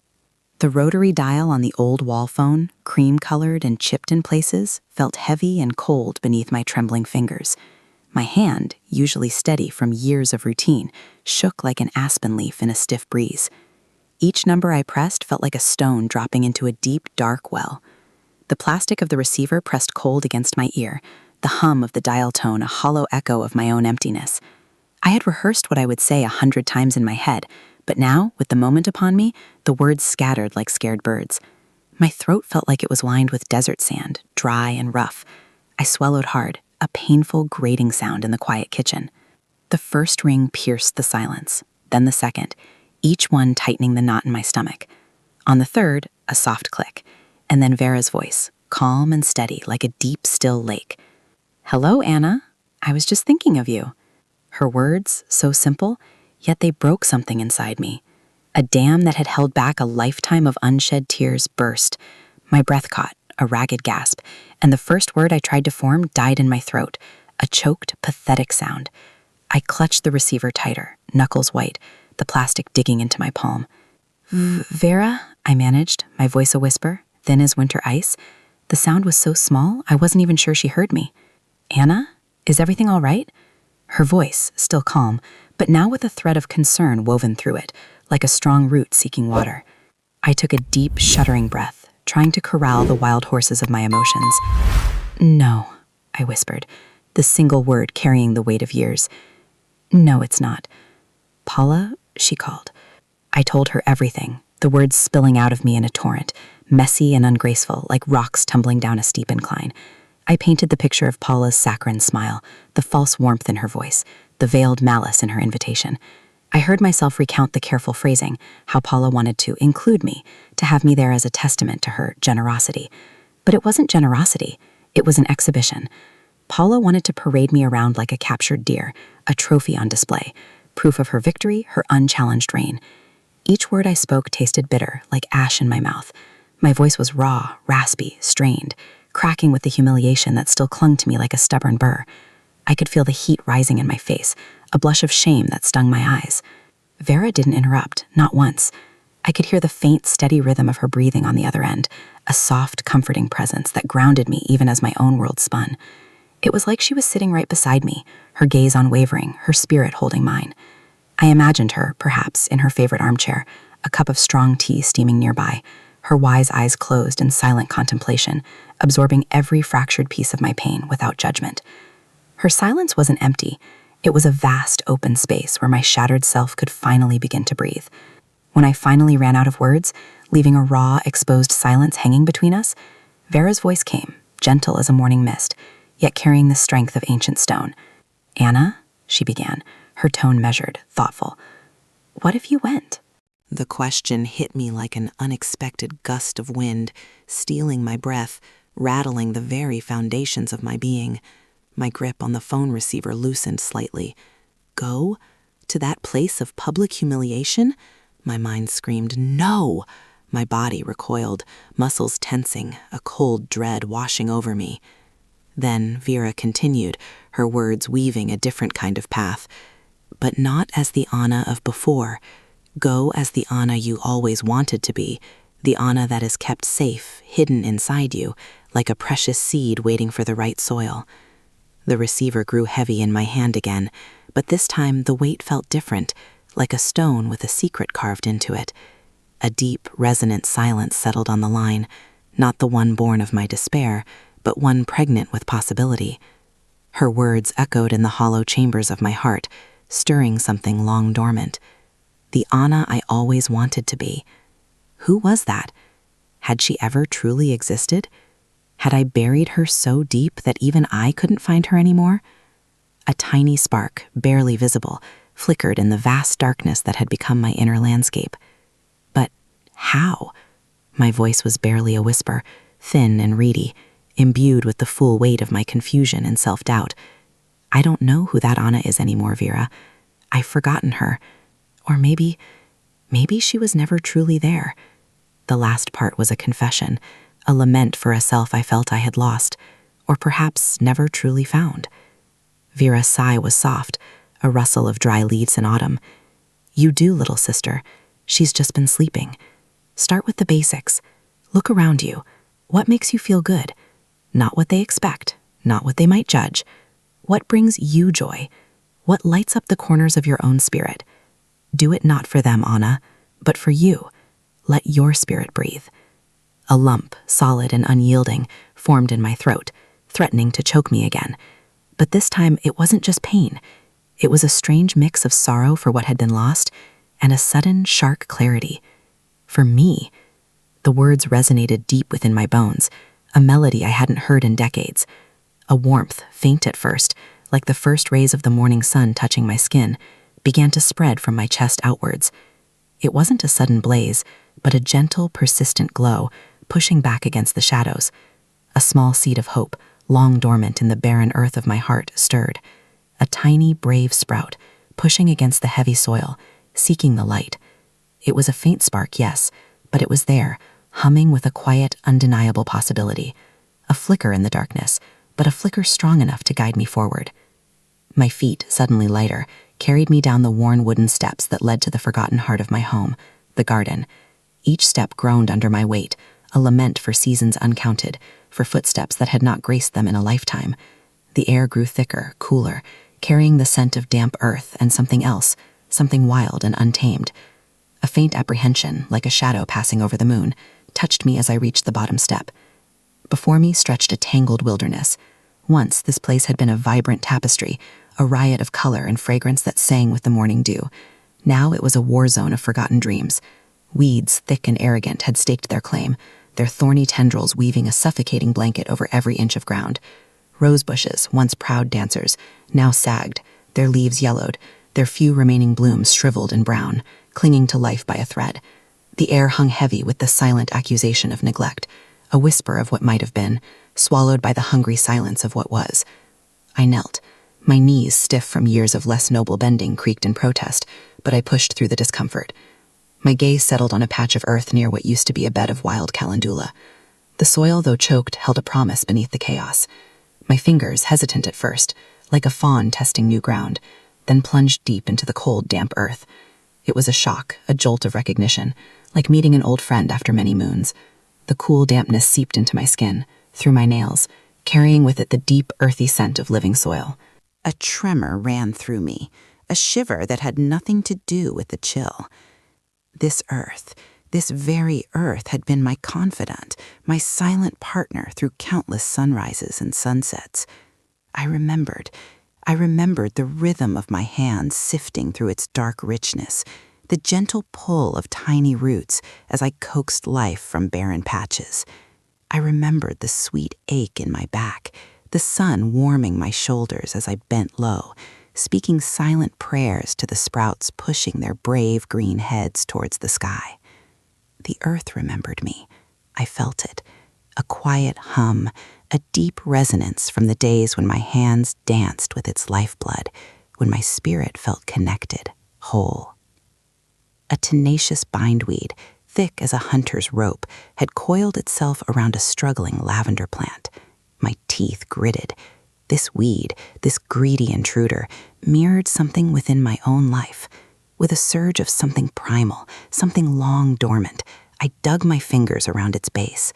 I pulled. The roots, surprisingly strong, resisted, clinging to the earth with a desperate tenacity. I pulled harder, my muscles straining, my breath a sharp intake of air. A small tear formed at the corner of my eye, not from pain, but from the raw effort, from the sheer satisfaction of the struggle. Snap! The root severed. A victorious gasp escaped my lips. I tossed the offending vine onto a growing pile, a small mountain of defeated invaders. Then I started on another, and another. Each pull, each severing root was a small act of defiance, a prayer offered in sweat and strain. My hands, initially soft and unaccustomed, began to toughen, the soil working its way under my nails, staining them a rich, dark brown. The sun, a benevolent elder, began its slow descent, painting the western sky in hues of orange and purple, its warmth a forgotten embrace on my back. It was a slow dance, a deliberate ritual. My mind, which had been a storm of unspoken sorrows, quieted. The past, with its heavy cloak of invisibility and betrayal, receded. There was only the present, the earth, my hands, the steady rhythm of pulling and clearing. Hours melted away like snow in spring. My muscles ached, a good ache, a sign of honest labor. A small clearing began to emerge, a testament to my renewed will. My gaze drifted to a half-buried clay pot, tucked away under a clump of defiant dandelions. I remembered it, a vessel I'd long ago filled with hopes and dreams, tucked away for a future I never thought would arrive. My fingers trembled as I unearthed it. The clay was cold, rough beneath my touch. I opened the lid. Inside, nestled amongst dried leaves and forgotten dust, were tiny kernels of hope. Seeds, marigold seeds, zinnia seeds, cosmos seeds. Tiny, dormant, but not dead. Each one a miniature universe, holding the blueprint of a vibrant future within its hardened shell. A surge of tenderness, a feeling so profound it nearly took my breath away, swelled within me. I poured a small handful into my palm, feeling their delicate weight, their smooth, silent promise. I began to plant them, slowly, deliberately, with a reverence I hadn't felt in decades. Each seed, a whisper of a prayer, was placed gently into the newly tilled soil. I patted the earth over them, a mother tucking in her child. Then, from an old watering can I found near the forgotten shed, I poured water, a cool, clear stream, a life-giving song, soaking into the thirsty throat of the soil. I watched, mesmerized, as the water darkened the earth, seeping down, carrying its vital essence to the slumbering seeds below. It was a covenant, a bond reformed between my spirit and the generous heart of the land. Then it happened. A feeling light as a feather spread across my face. It wasn't a grand, booming laugh, but a quiet, tender curve of my lips. My eyes, which had held so much sorrow, crinkled at the corners. It was a smile, a genuine, relaxed smile, the first in what felt like 100 years. It was a sunrise after a long, dark night, a signal from my spirit that it was still there, still breathing, still capable of simple, profound satisfaction. The earth had given me back a piece of myself, a piece I thought was lost forever. And in that moment, kneeling in the heart of my newly awakened garden, I knew, deep in my bones, that I was not yet finished. My story, like these tiny seeds, was just beginning to unfurl. I pushed myself up, the earth still cool beneath my knees, a shiver running through me that wasn't from the chill. It was the whisper of something old, something deep within my spirit stirring awake. My eyes drifted toward the house, no longer a cage, but a home waiting to be re-inhabited by me. A spark, no bigger than a firefly, flickered into life. Colors. I walked inside, my steps lighter than they'd been in years, and headed straight for the small storage closet tucked away in the back hall. The door, an old warrior of oak, groaned on its hinges as I pulled it open. Inside, a familiar scent, a ghost from another lifetime wafted out, a mingling of old wood, dust motes dancing in the sliver of light, and the unmistakable, poignant smell of dried oil paint.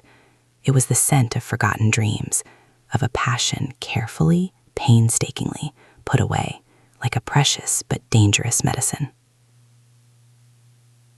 My fingers, a bit stiff from the garden soil, reached for the old wooden box, tucked behind a stack of moth-eaten blankets. The box itself was a relic, scarred and worn, the brass latch dulled by time and disuse.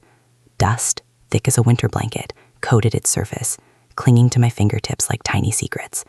Beneath it, leaning against the back wall, was the skeletal frame of my old easel. It was lighter than I remembered, or perhaps I was stronger. I lifted it out, one hand steadying the box, the other carefully guiding the tripod legs. They unfolded with a hesitant thwack, like old bones creaking back into place, a sound echoing in the quiet room. I carried them to the living room, bathed now in the soft, forgiving light of the afternoon sun. I set the easel up by the window, letting the light fall directly on where the canvas would rest. Then, with a breath that tasted of both apprehension and wild hope, I placed the old wooden box onto the small, scratched coffee table. My heart beat a steady rhythm, a drumbeat of anticipation, a forgotten melody beginning to play. The latch clicked open, a sound that echoed not just in the quiet room, but deep inside my chest. Inside, a chaotic kaleidoscope of hardened paint tubes, stiff brushes, and dried-up mediums lay nestled. My eyes scanned the array, picking out familiar names, shades I once cherished. I found a clean, untouched canvas, still wrapped in its plastic skin, stored flat beneath the palette. It was a blank slate, a wide open prairie waiting for buffalo. Its pristine whiteness felt both daunting and exhilarating, a silent dare. I peeled off the plastic, the crinkle a small celebration. I lifted the canvas onto the easel, securing it gently. It stood there, a silent challenge, stark and bright, reflecting the window light like a hopeful mirror. My gaze fell upon the wooden palette, its surface scarred with the ghosts of 1,000 hues. I picked up a tube of cobalt blue, twisting the cap. It was stuck fast, years of neglect making it stubborn. I gritted my teeth, gripping it tighter, a silent battle of will, and pop, it finally yielded, a small explosion of defiance. A vibrant worm of blue paint squeezed out, a living river flowing onto the palette, impossibly bright. Then a cadmium yellow, sunny and bold, followed by a crimson red, deep as a sunset. I chose a brush, its bristles still stiff with dried pigment, like an old friend who had forgotten how to smile. I wet it slightly, trying to coax life back into it, scraping the dry paint off with my thumbnail. Then I dipped it into the fresh blue, then the yellow, mixing them on the palette. The colors swirled, not quite blending, a muddy green emerging, hesitant and uncertain, much like myself, still finding my footing. My hand trembled ever so slightly as I brought the brush to the canvas. It hovered there, a feather caught on a breath. My mind, usually a raging river of thoughts, became utterly still. I felt the pressure in my chest, the weight of all those years of not painting, of not being. I closed my eyes, taking a long, slow breath, letting the clean air fill my lungs, letting it reach down to the very root of my soul, searching for the wellspring of color, the song of my own spirit. Where are you, old friend? Show yourself. When I opened my eyes, the world outside the window seemed sharper, the light more alive. My gaze locked onto the canvas, no longer a blank space, but an invitation. I touched the brush to the surface, a hesitant whisper of blue, then yellow, then red. The initial strokes were tentative, like a deer testing ice, each mark a question, a plea. The colors mixed on the canvas, not on the palette, creating accidental, muddy paths, reflections of the tangle in my own heart. No plan, no image, just feeling, raw and unfiltered. But then something shifted. The stiffness in my hand began to melt, the tension in my shoulders eased. The brush became an extension of my arm, my spirit, no longer a tool I commanded, but a channel through which something ancient and true could flow. The hesitant whispers transformed into bolder declarations. Blue streaked into yellow, bleeding into vibrant green, then a fiery orange, chasing away the muddy fear. Red exploded against a deep indigo, a clash of warring emotions finding peace in the swirl. I didn't think, I didn't plan, I just felt. My hand moved with a rhythm all its own, a forgotten dance rediscovered. Hours vanished like smoke in the wind. The sun climbed higher, then began its slow descent, painting the room in hues of gold and rose, but I never noticed. The canvas became a mirror, reflecting the turmoil that had once chained me, now transforming it into powerful abstract currents. Each brushstroke was a breath released, a tear shed, a joy embraced. The world outside shrunk to the size of my easel, my canvas, my beating heart. I was no longer merely Anna, a woman who had been broken. I was Anna, the storyteller of colors, painting my own medicine song, a wild, untamed melody that vibrated from my very soul. The forgotten passion, found again, burned bright and fierce, warming me from the inside out. My heart, long dormant like a winter seed, felt the first stirrings of spring. The old sun still climbed, as it always had, but its light when it finally kissed my window felt entirely new. It wasn't the harsh glare that once exposed every wariness, every failure etched on my face. No, this was a gentle, golden hand, reaching out, inviting me to wake differently. No longer did I stumble to the kitchen for that solitary cup, the only comfort in a quiet house. Instead, I unwound myself from the blankets, slow as a blossoming flower, and walked towards the light. My body, a long-forgotten drum, began to hum. I stood in the exact spot where the sun's fingers reached farthest, its warmth a soft blanket on my skin. I began to stretch, not with the abruptness of youth, but with the wisdom of years. Each breath was a prayer, not to the wind, but to the woman within. My spine unfurled, segment by segment, like a fern pushing through moist earth. My arms reached skyward, hands splayed, gathering the light, feeling the slight pull in my shoulders, a sweet ache of awakening. I bend, slow and deliberate, reaching for my toes, feeling the backs of my legs sing a quiet song of release. My neck rolled, shoulders shimmied, each joint a quiet whisper of motion. My movements were no longer rushed or utilitarian. They were fluid, a river finding its path again. I watched dust motes dance in the sunbeams, tiny spirits in a newly awakened world, and for the first time in a lifetime, I danced with them. Afterward, the kitchen held a different kind of magic. No stale coffee grounds. Instead, a bounty of green, vibrant life awaited. I pulled crisp kale from the crisper, its leaves a deep emerald, a Granny Smith apple, bright green, heavy in my palm, a piece of ginger, gnarly and aromatic, I rinsed each one under the cool tap, the water sparkling like tiny diamonds. The hum of the blender wasn't a chore, it was a hymn, a low, powerful growl as the sharp blades tore into the fresh produce, transforming it into a thick, verdant liquid. The earthy scent of kale mingled with the sharp tang of apple and the fiery bite of ginger, a fragrant promise of nourishment. I poured the rich green elixir into a tall glass, watching the light catch its vibrant color. The first sip was pure sunlight, clean and vital, awakening every cell, every corner of my mouth. It tasted like growth, like possibility. Then the mirror. It had been an enemy for so long, a merciless judge reflecting back every perceived flaw, every shadow of age. Now I approached it not with dread, but with a quiet curiosity. My eyes met my own, not with a harsh glare, but with a softening, an invitation to see. The lines around my eyes, etched by 1,000 smiles and 1,000 tears, were no longer blemishes to be hidden, but pathways, a living map of where I'd been. The silver threads in my hair weren't signs of fading, but threads of moonlight woven into my story. I saw resilience, a deep knowing, a quiet strength that had been camouflaged by years of duty and forgetting. It wasn't about erasing, it was about acknowledging. I uncapped a small pot of face cream, its subtle scent of lavender and rose a gentle invitation. My fingertips, once calloused from relentless work, now moved with deliberate tenderness. I dotted the cream onto my cheeks, my forehead, my chin, then began to massage it in. Circular motions, slow and deep, feeling the warmth of my own skin under my touch. Not to fight the wrinkles, the brave testimony of time, but to feed my skin, to whisper kindness to the very surface of my being. My skin, a living tapestry, absorbed the rich moisture, feeling supple, cherished.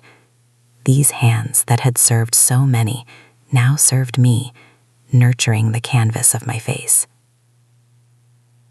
My closet, once a collection of muted camouflage, now held whispers of something more. I reached past the drab grays and browns, my fingers seeking out textures, colors that sang. A soft blouse, the color of twilight skies, not a shout, but a confident murmur. Trousers that flowed, allowing movement, not restricting it. Each choice was deliberate, a conversation with myself. What feels good? What feels like me? I chose comfort, yes, but also elegance, a quiet statement of confidence.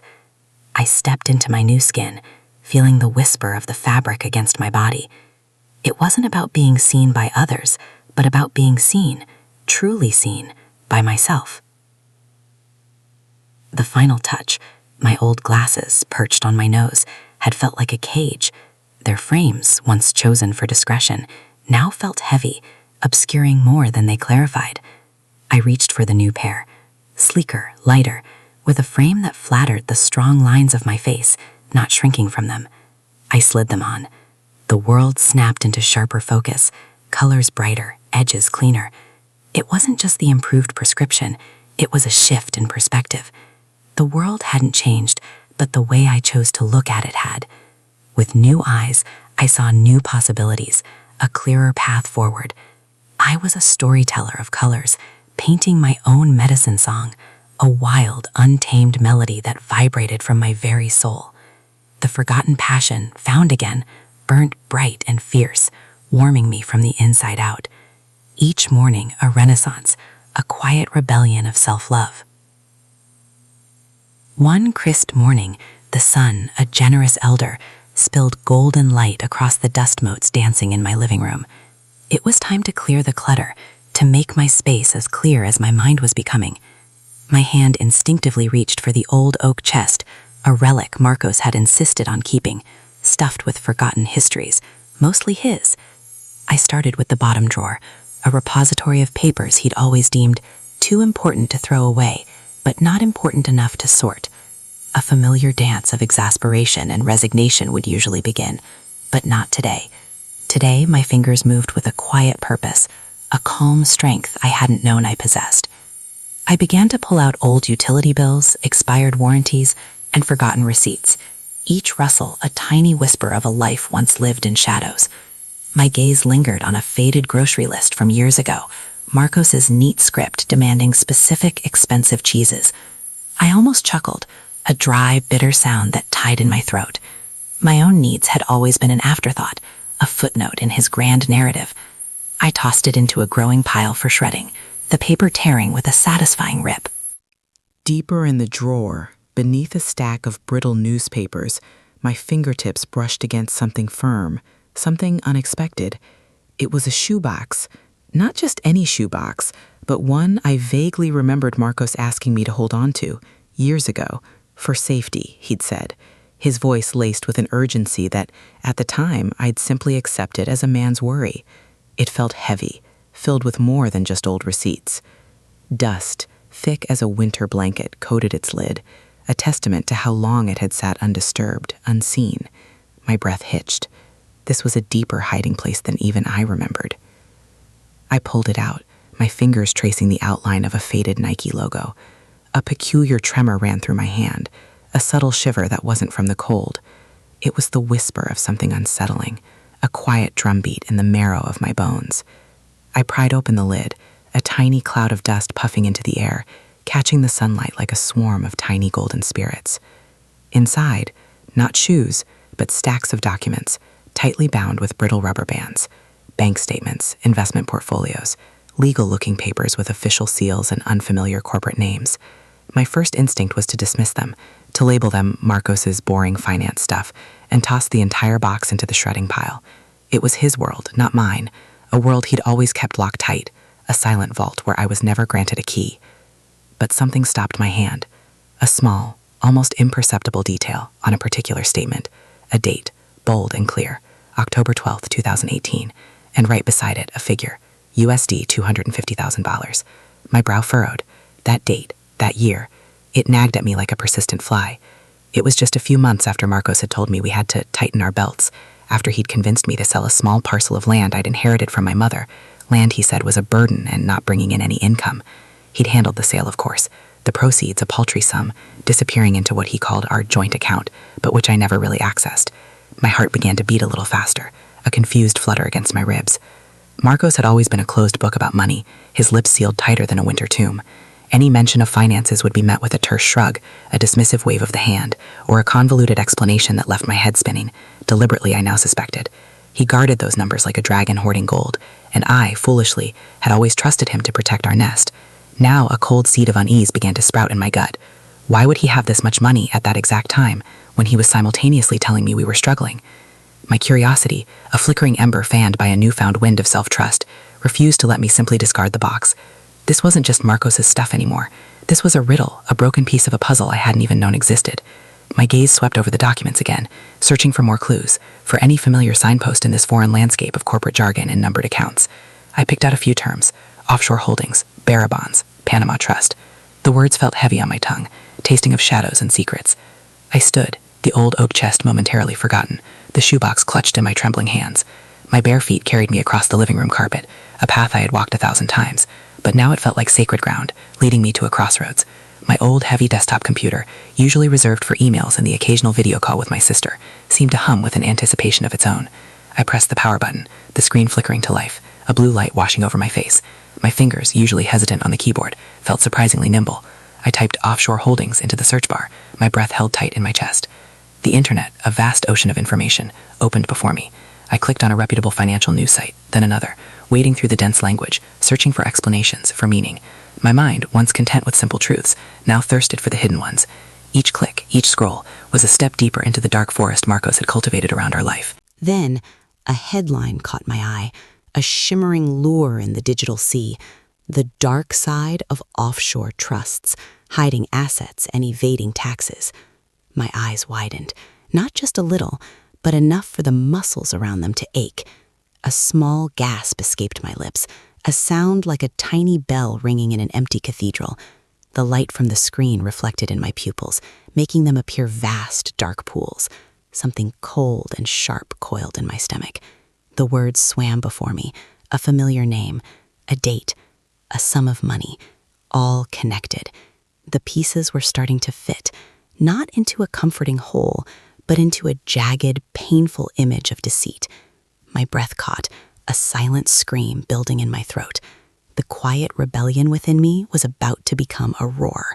The stack of papers on my kitchen table, once a chaotic monument to forgotten life, now became my battleground.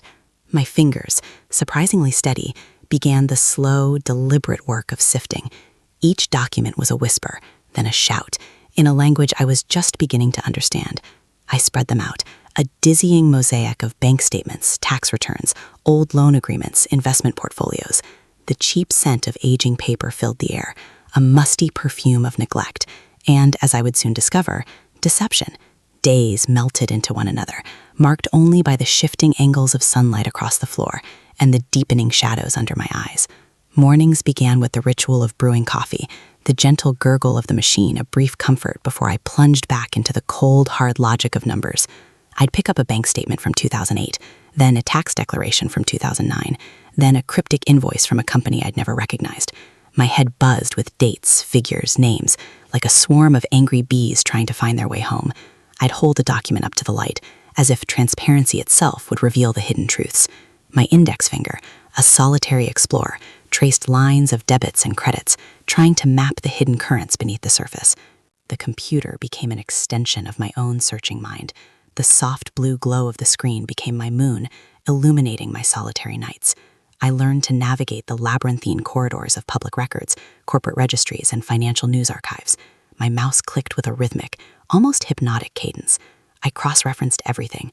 A value on a joint investment account statement from before the divorce, I'd punch it into a spreadsheet, then search online for any corresponding transactions. A company name mentioned vaguely in an old email from Marcos, I'd hunt for its registration details, its directors, its financial filings. Each piece was a thread, fine and fragile at first, but with persistence, I began to weave them together, a tangled, sinister tapestry slowly revealing itself. That's when I found it. A small, unassuming entry in an old business registration database. A company, Eagles Peak Holdings, registered in our name, or rather his name, using an address we shared. The date, February 2005. We were still married then, still living under the same roof, still sharing whispered dreams over morning coffee. A cold, hard knot formed in the pit of my stomach. My breath hitched. Eagles Peak Holdings. The name was new to me, yet the address and date screamed us. My fingers flew across the keyboard then, a sudden surge of adrenaline tightening my muscles. I tracked Eagles Peak Holdings through various public records. It was a shell, a hollow echo, designed to funnel. I cross-referenced its bank accounts with transactions I'd marked as suspicious in our old joint savings account. The numbers didn't just align, they collided. Marcos, my Marcos, the man who used to look at me like I was the sunrise, had been steadily diverting funds. Not just small amounts, not just a few forgotten checks, significant sums.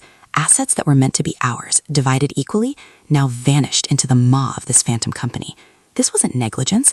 This wasn't mere disinterest in our shared finances. This was a carefully orchestrated campaign of theft. The realization hit me like a physical blow, yet I didn't crumple. My face, reflected dimly in the computer screen, was a mask of stark revelation. My jaw tightened, my lips pressed into a thin, grim line. Shock, yes, a bitter wave washing over me. But beneath it, a cold, silent rage began to simmer, slow and deep, like a fire beneath the earth. And then a strange, almost exhilarating flicker of something else. Vindication. A chilling clarity. The truth, like a sharp obsidian blade, cut through the fog of doubt and self-blame that had clouded my vision for years. I pushed away from the computer, the hard-earned printouts clutched in my hands. My knuckles were white, but there was no tremor. My hands were steady, solid. The truth, raw and ugly, flowed into me not as poison, but as iron. It was a heavy weight, yes, a burden of betrayal, but it was also a shield. It was the knowledge that I wasn't crazy. I wasn't just a bitter ex-wife. I was a woman who had been systematically deceived, and now, finally, I saw the face of the liar. And in that moment, the years of invisibility, the quiet shrinking, the self-doubt, they all fell away. I felt a power I hadn't known I possessed. The roar that had been building inside me was ready to break free. The roar that had been building inside me was ready to break free. It wasn't a scream of pain, not anymore. It was the sound of a mountain splitting open, revealing the molten core within. The old Anya, the woman who would fold herself small, was gone, blown away like dust in a prairie wind. My fingers, usually trembling slightly when facing a task that felt like contention, now moved with an unnatural steadiness as I dialed the number. Elias Thorne, financial law. The name had come from a whisper, a suggestion from a woman at the grocery store, an elder who had seen too many women disappear into the shadows of their husband's making. The receptionist's voice on the other end was bright, almost chirpy. "Mr. Thorne's office, how may I help you?" "I need an appointment," I stated, my voice firm, level. There was no hesitation, no apologetic tone. It was a request, yes, but more like a declaration. As soon as possible. My matter is urgent and involves significant financial fraud. The last words hung in the air, heavy with unspoken weight. A momentary silence on the line, then a slight shift in the receptionist's tone, a touch of professional gravity. "One moment, please. I'll see what Mr. Thorne's schedule allows." I waited, my breath slow and even, counting the beats of my own steady heart. This was it. No turning back. The path ahead was clear, and I walked it with my eyes wide open.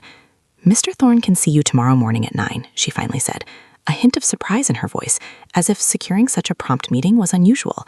9 it is, I confirmed. "Thank you." The click of the phone settling back into its cradle felt like a period at the end of a very long, very complicated sentence. That evening, I laid out the folders on the kitchen table, neat rows of manila and crimson, each tab a sharpened arrow pointing to a truth I could no longer ignore. Bank statements meticulously cross-referenced, investment portfolio summaries riddled with inconsistencies, deeds, hidden agreements, shell corporations I'd unearthed with the stubborn persistence of a badger digging for roots. My annotations, small and precise, filled the margins, black ink against the pristine white of official documents. I had worked through countless nights, hunched over this table, the only sound the scratching of my pen and the distant cry of an owl. Each document I'd found had been a stone added to a heavy mochila on my back, but now each one felt like a weapon, perfectly balanced in my hand.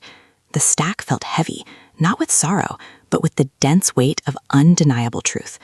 I placed them carefully into a worn leather briefcase, a relic from my father's days, sturdy and dependable. It felt right, carrying his strength into this fight. The next morning, the sun was just beginning to cast long shadows when I stepped out of my car. The law office was in a quiet part of town, a solid brick building with a polished brass nameplate on the door, Elias Thorne, financial law. It seemed to gleam just for me, reflecting the nascent light of a new day. I walked in, my back straight, my chin level. The waiting room was hushed, smelling faintly of leather and old paper. A few other people sat, their faces etched with lines of worry, heads bowed. They looked like people caught in a slow current, pulled by forces beyond their control. I was different. I was the river.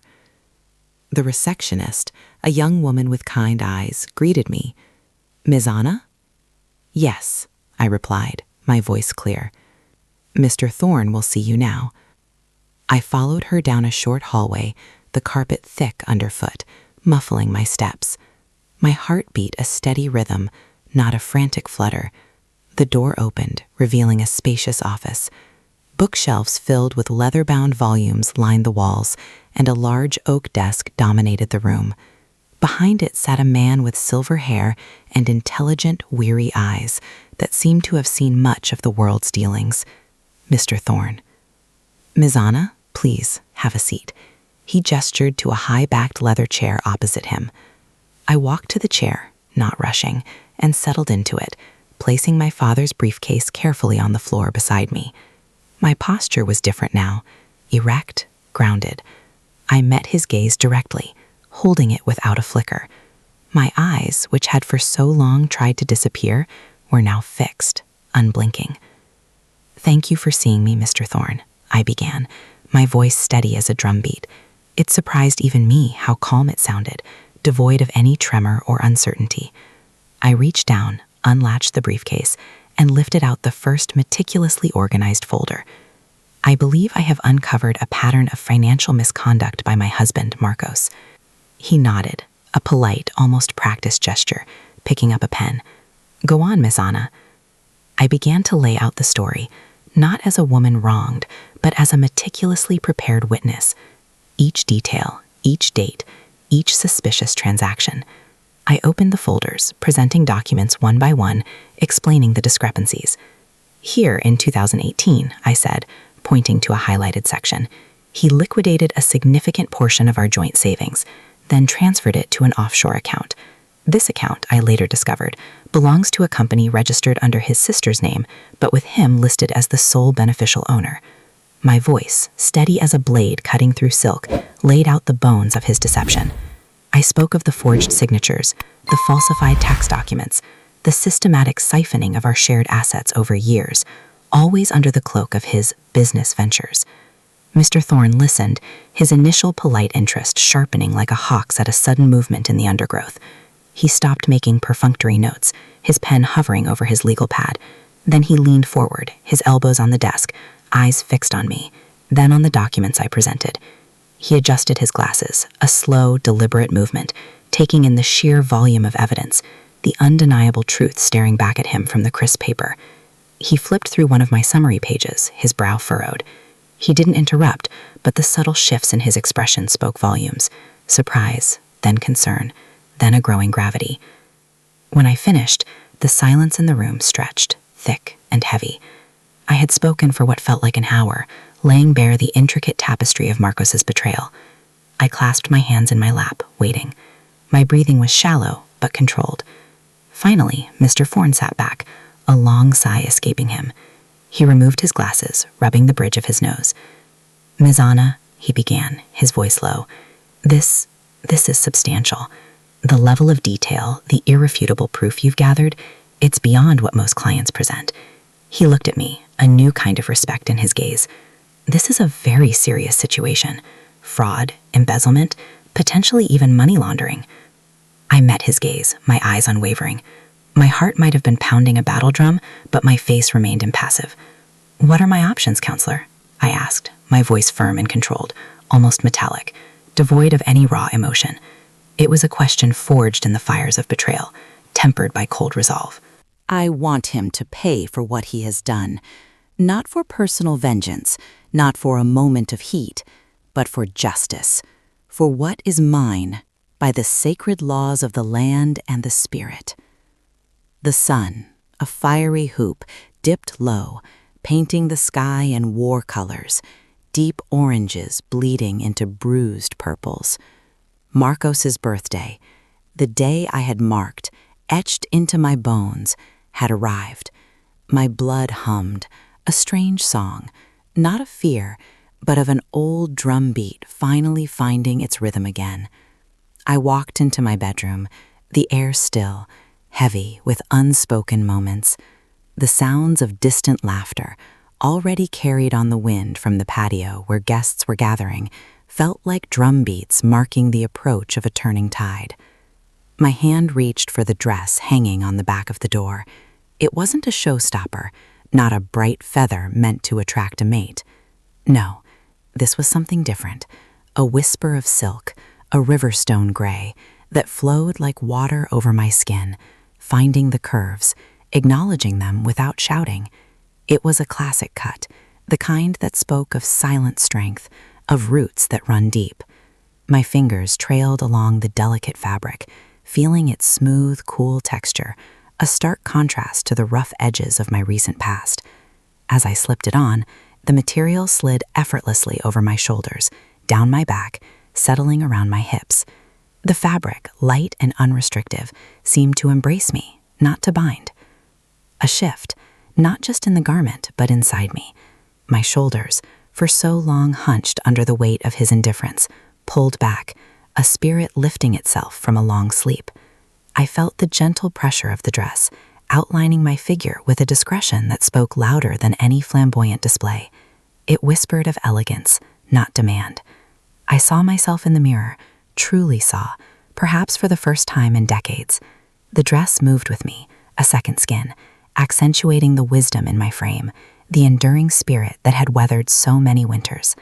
There was a grace to my movements I hadn't recognized in years, a quiet power in the way the fabric swished as I turned.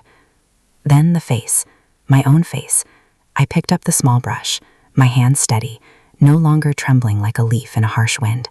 A touch of earth-toned shadow, a gentle stroke of kohl along the lash line, not to hide, not to transform, but to illuminate, to call attention to these eyes that had seen so much, carried so much unspoken grief, now held a glint, a spark like flint striking steel.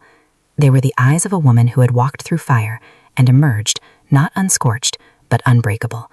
The lines around them, once a testament to worry, now told stories of resilience, like the ancient markings on a canyon wall, each crease a chapter etched by time. A whisper of berry stain on my lips, just enough to hint at the truth I was about to speak. Not shout, but utter with undeniable force. I stared at my reflection, long and hard. The woman staring back wasn't a shadow, wasn't a ghost of who I used to be. She was carved from ancient wood, burnished by time, eyes clear like a mountain spring after a long rain.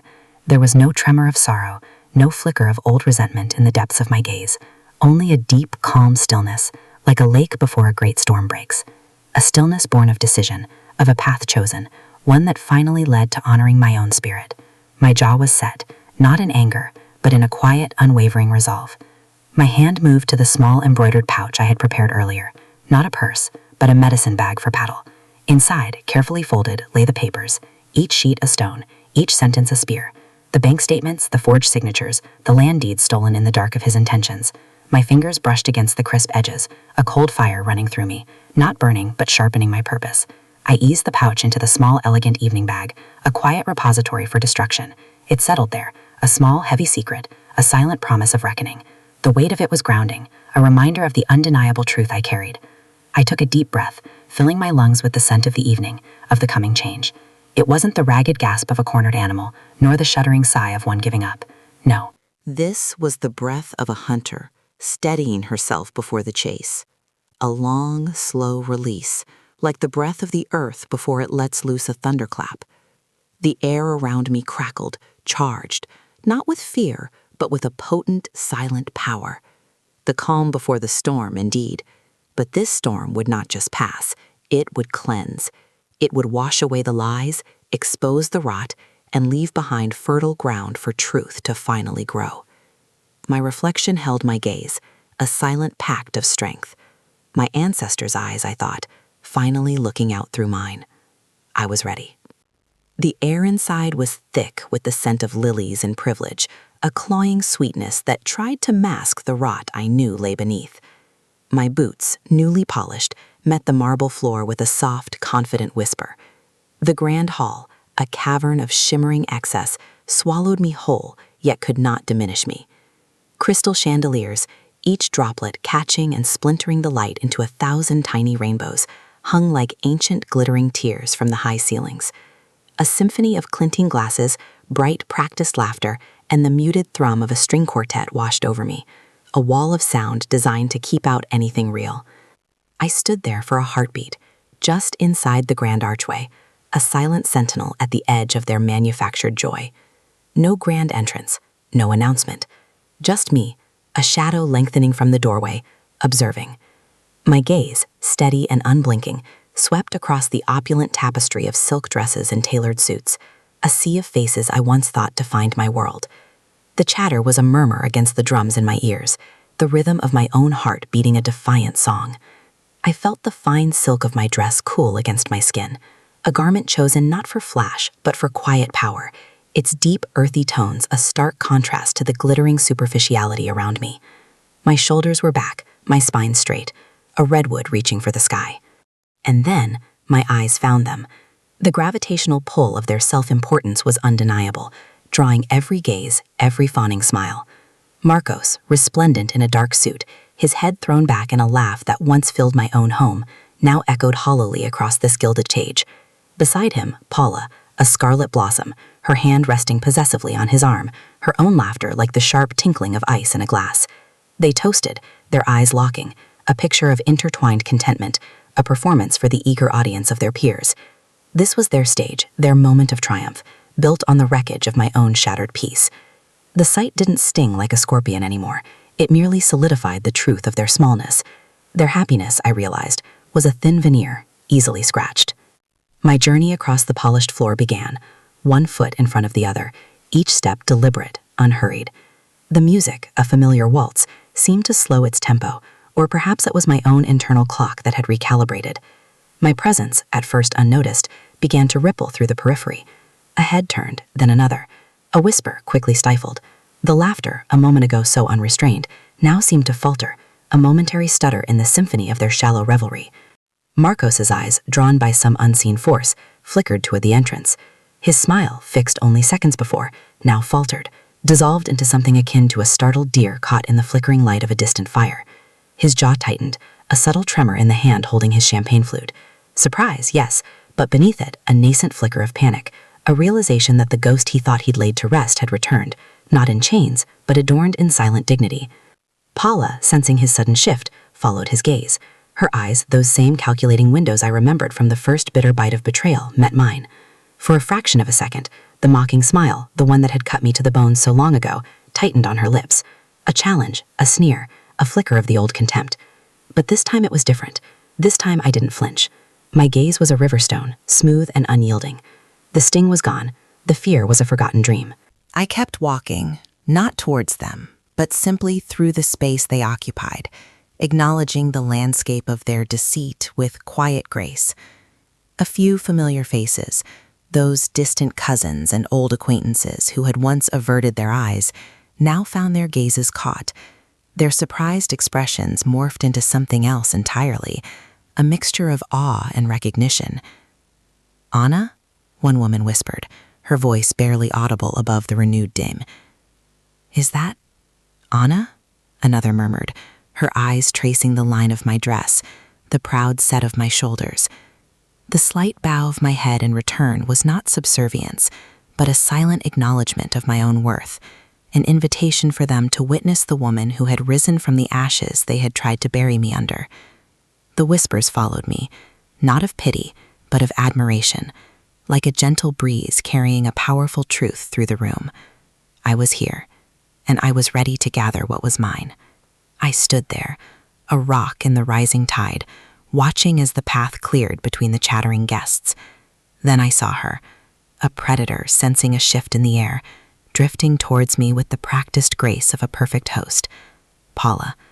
Her silhouette, framed by the shimmering crystal chandelier, seemed to hum with a self-satisfied energy. A flute of champagne, catching the light like a trapped star, sparkled in her hand.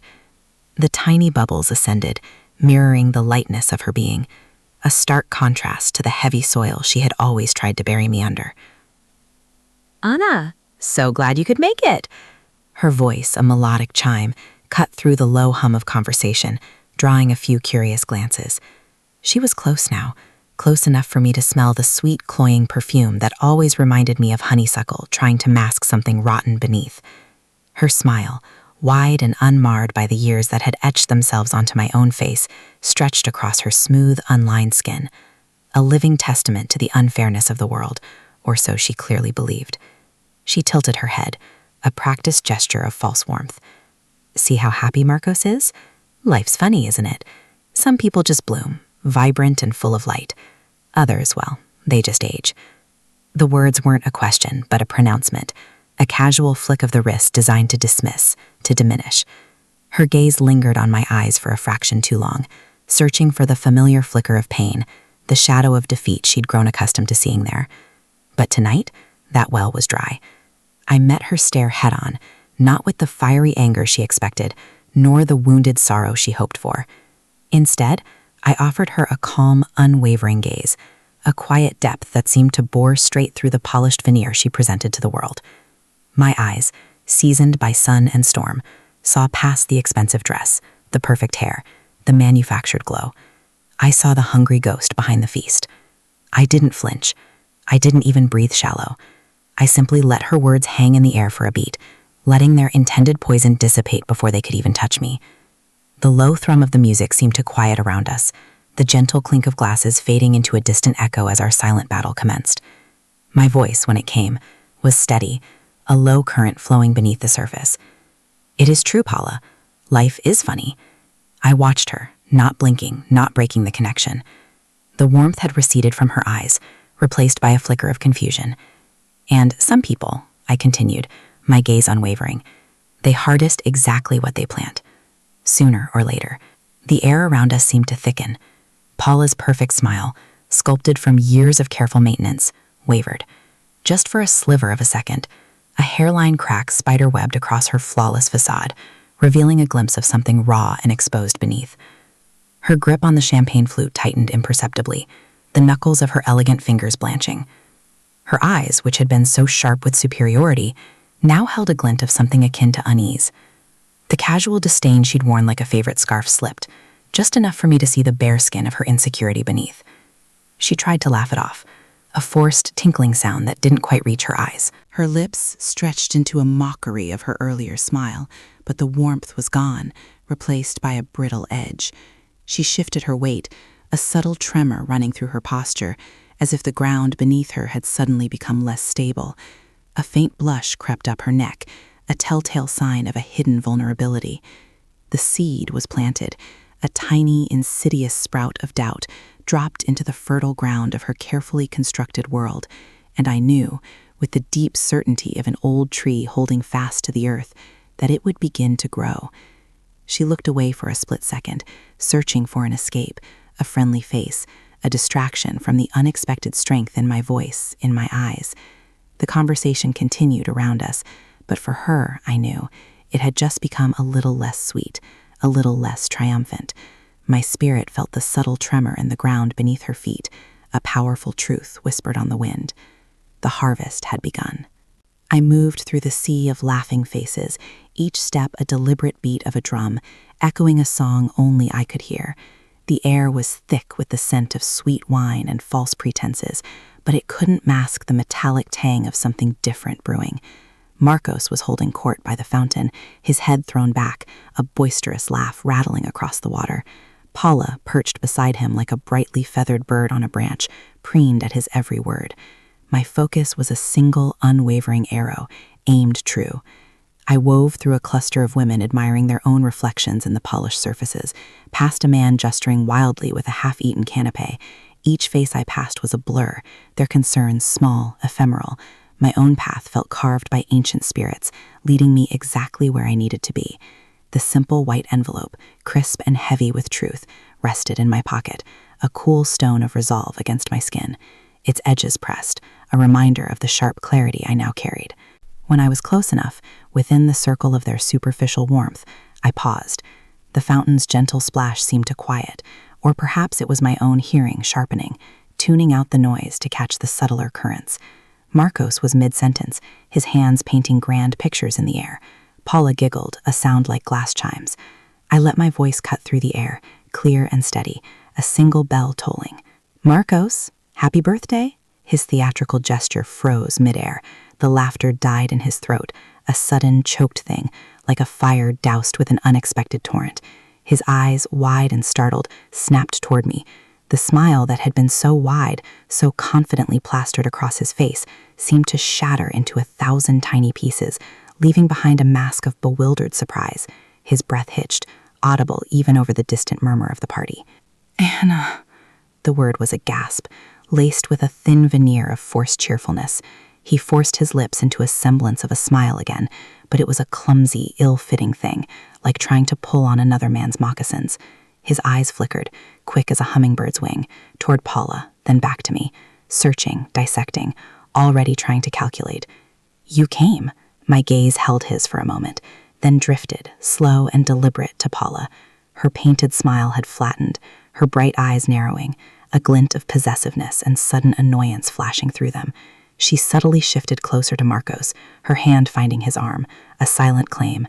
The air around them, which had been so light and celebratory, thickened, growing heavy like the humid air before a summer storm. I felt the subtle shift, the sudden chill, as if a cloud had passed over the sun. This was no longer just a party, it was a hunting ground. I turned back to Marcos, my eyes holding steady, reflecting no emotion he could read. "Yes, I came." My voice was quiet, yet it carried the weight of many winters. "And I brought a gift for you." I reached into my pocket. My fingers, steady and unhesitant, found the cool, firm edges of the envelope. I drew it out, not with a flourish, but with the quiet dignity of a woman presenting a sacred offering, or an inescapable truth. It wasn't wrapped in shiny paper, no festive bow adorned it, just a plain, standard business envelope, thin but substantial, holding the undeniable proof I had meticulously gathered.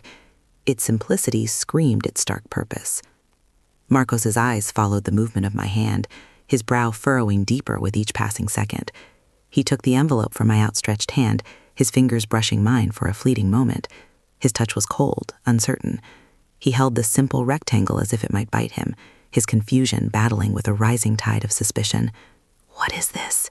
His voice was barely a whisper, a dry rustle of leaves. He tore at the flap, a sound that seemed to rip through the sudden quiet that had fallen around us. His fingers fumbled slightly as he pulled out the contents. The papers within were crisp, dense with information. My gaze never left his face as his eyes, wide now, scanned the printed words, the columns of numbers, the undeniable evidence laid bare. The color drained from his face with sickening speed, like water disappearing down a sinkhole. His forced smile evaporated completely, leaving behind a stark, terrified blankness. His jaw clenched, a muscle jumping frantically. A cold dread, sharp and sudden, gripped him, stealing the breath from his lungs. His eyes, now like a trapped rabbit's, darted between the documents in my unwavering face. Paula, seeing the dramatic shift in Marcos, sensing the sudden chill that had fallen, edged closer. Her face, a moment ago smug, was now etched with a mixture of raw curiosity and deepening irritation. Her head tilted, trying to catch a glimpse of the papers in Marcos's trembling hands. I held his gaze, my own eyes reflecting the quiet certainty that had taken root deep within me. There was no anger, no hatred, only a profound sense of balance being restored. My voice, low and resonant, was the sound of bedrock, immovable. "Believe me, Marcos, justice has a perfect timing." My words hung in the air, each one a stone dropping into a still pond, sending ripples outward. "And your time, it seems, has arrived." The silence that followed was not empty, it was full of the unspoken past, full of the weight of revelation, full of the dawning horror in Marcos's eyes. It swallowed the surrounding party chatter whole, creating an island of stark, unbearable truth. Every guest within earshot felt the sudden drop in temperature, sensed the shift, their own conversations dying off, their heads turning slowly like sunflowers tracking the sun.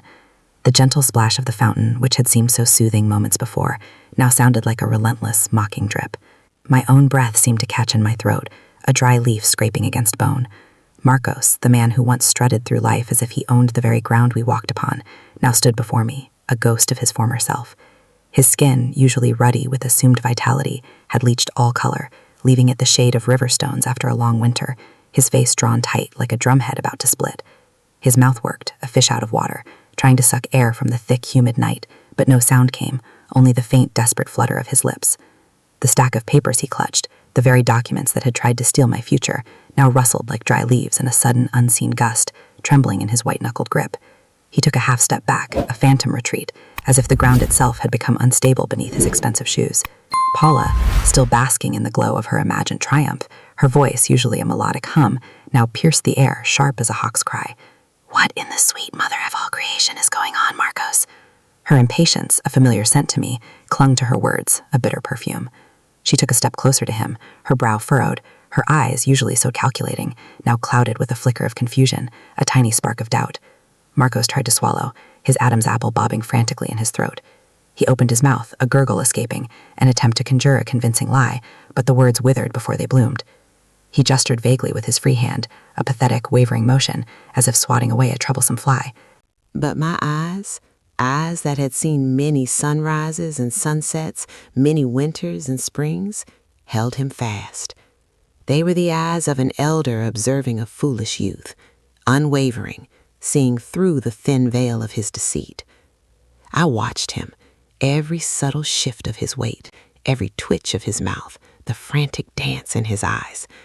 A bead of sweat, cold as mountain spring water, trickled down his temple, betraying the heat of his inner turmoil. He was caught, pinned like a butterfly to a board, and in that moment, the elaborate tapestry of his life, woven with lies and false promises, began to unravel right before our eyes. There was no escape for him, no hidden path to melt into the shadows. The vibrant music of the party, which moments before had filled the air with its joyous pulse, now seemed to stretch and distort, the brass notes elongating into a melancholic hum, receding into a distant, hollow echo.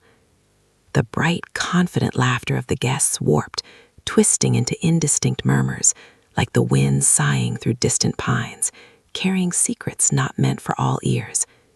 The world around us, so full of life and celebration, transformed into a blurred backdrop, a stage set for a drama only we could truly hear.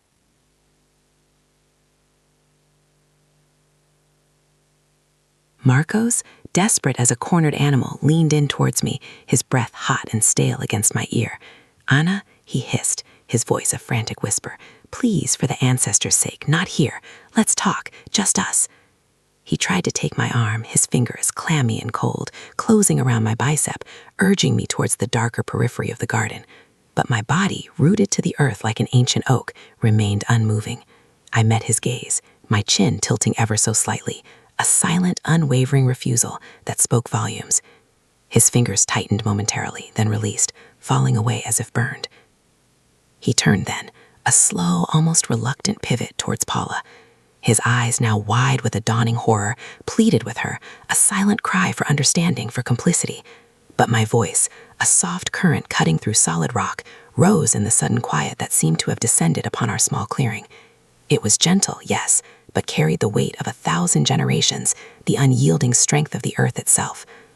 "Apparently not just I grew old, Paula," I said, the words hanging in the air, each one of perfectly polished stone. A beat of silence followed, long enough for the truth to settle, to take root. "Some truths," I continued, my gaze never leaving Paula's now bewildering face, "have matured too."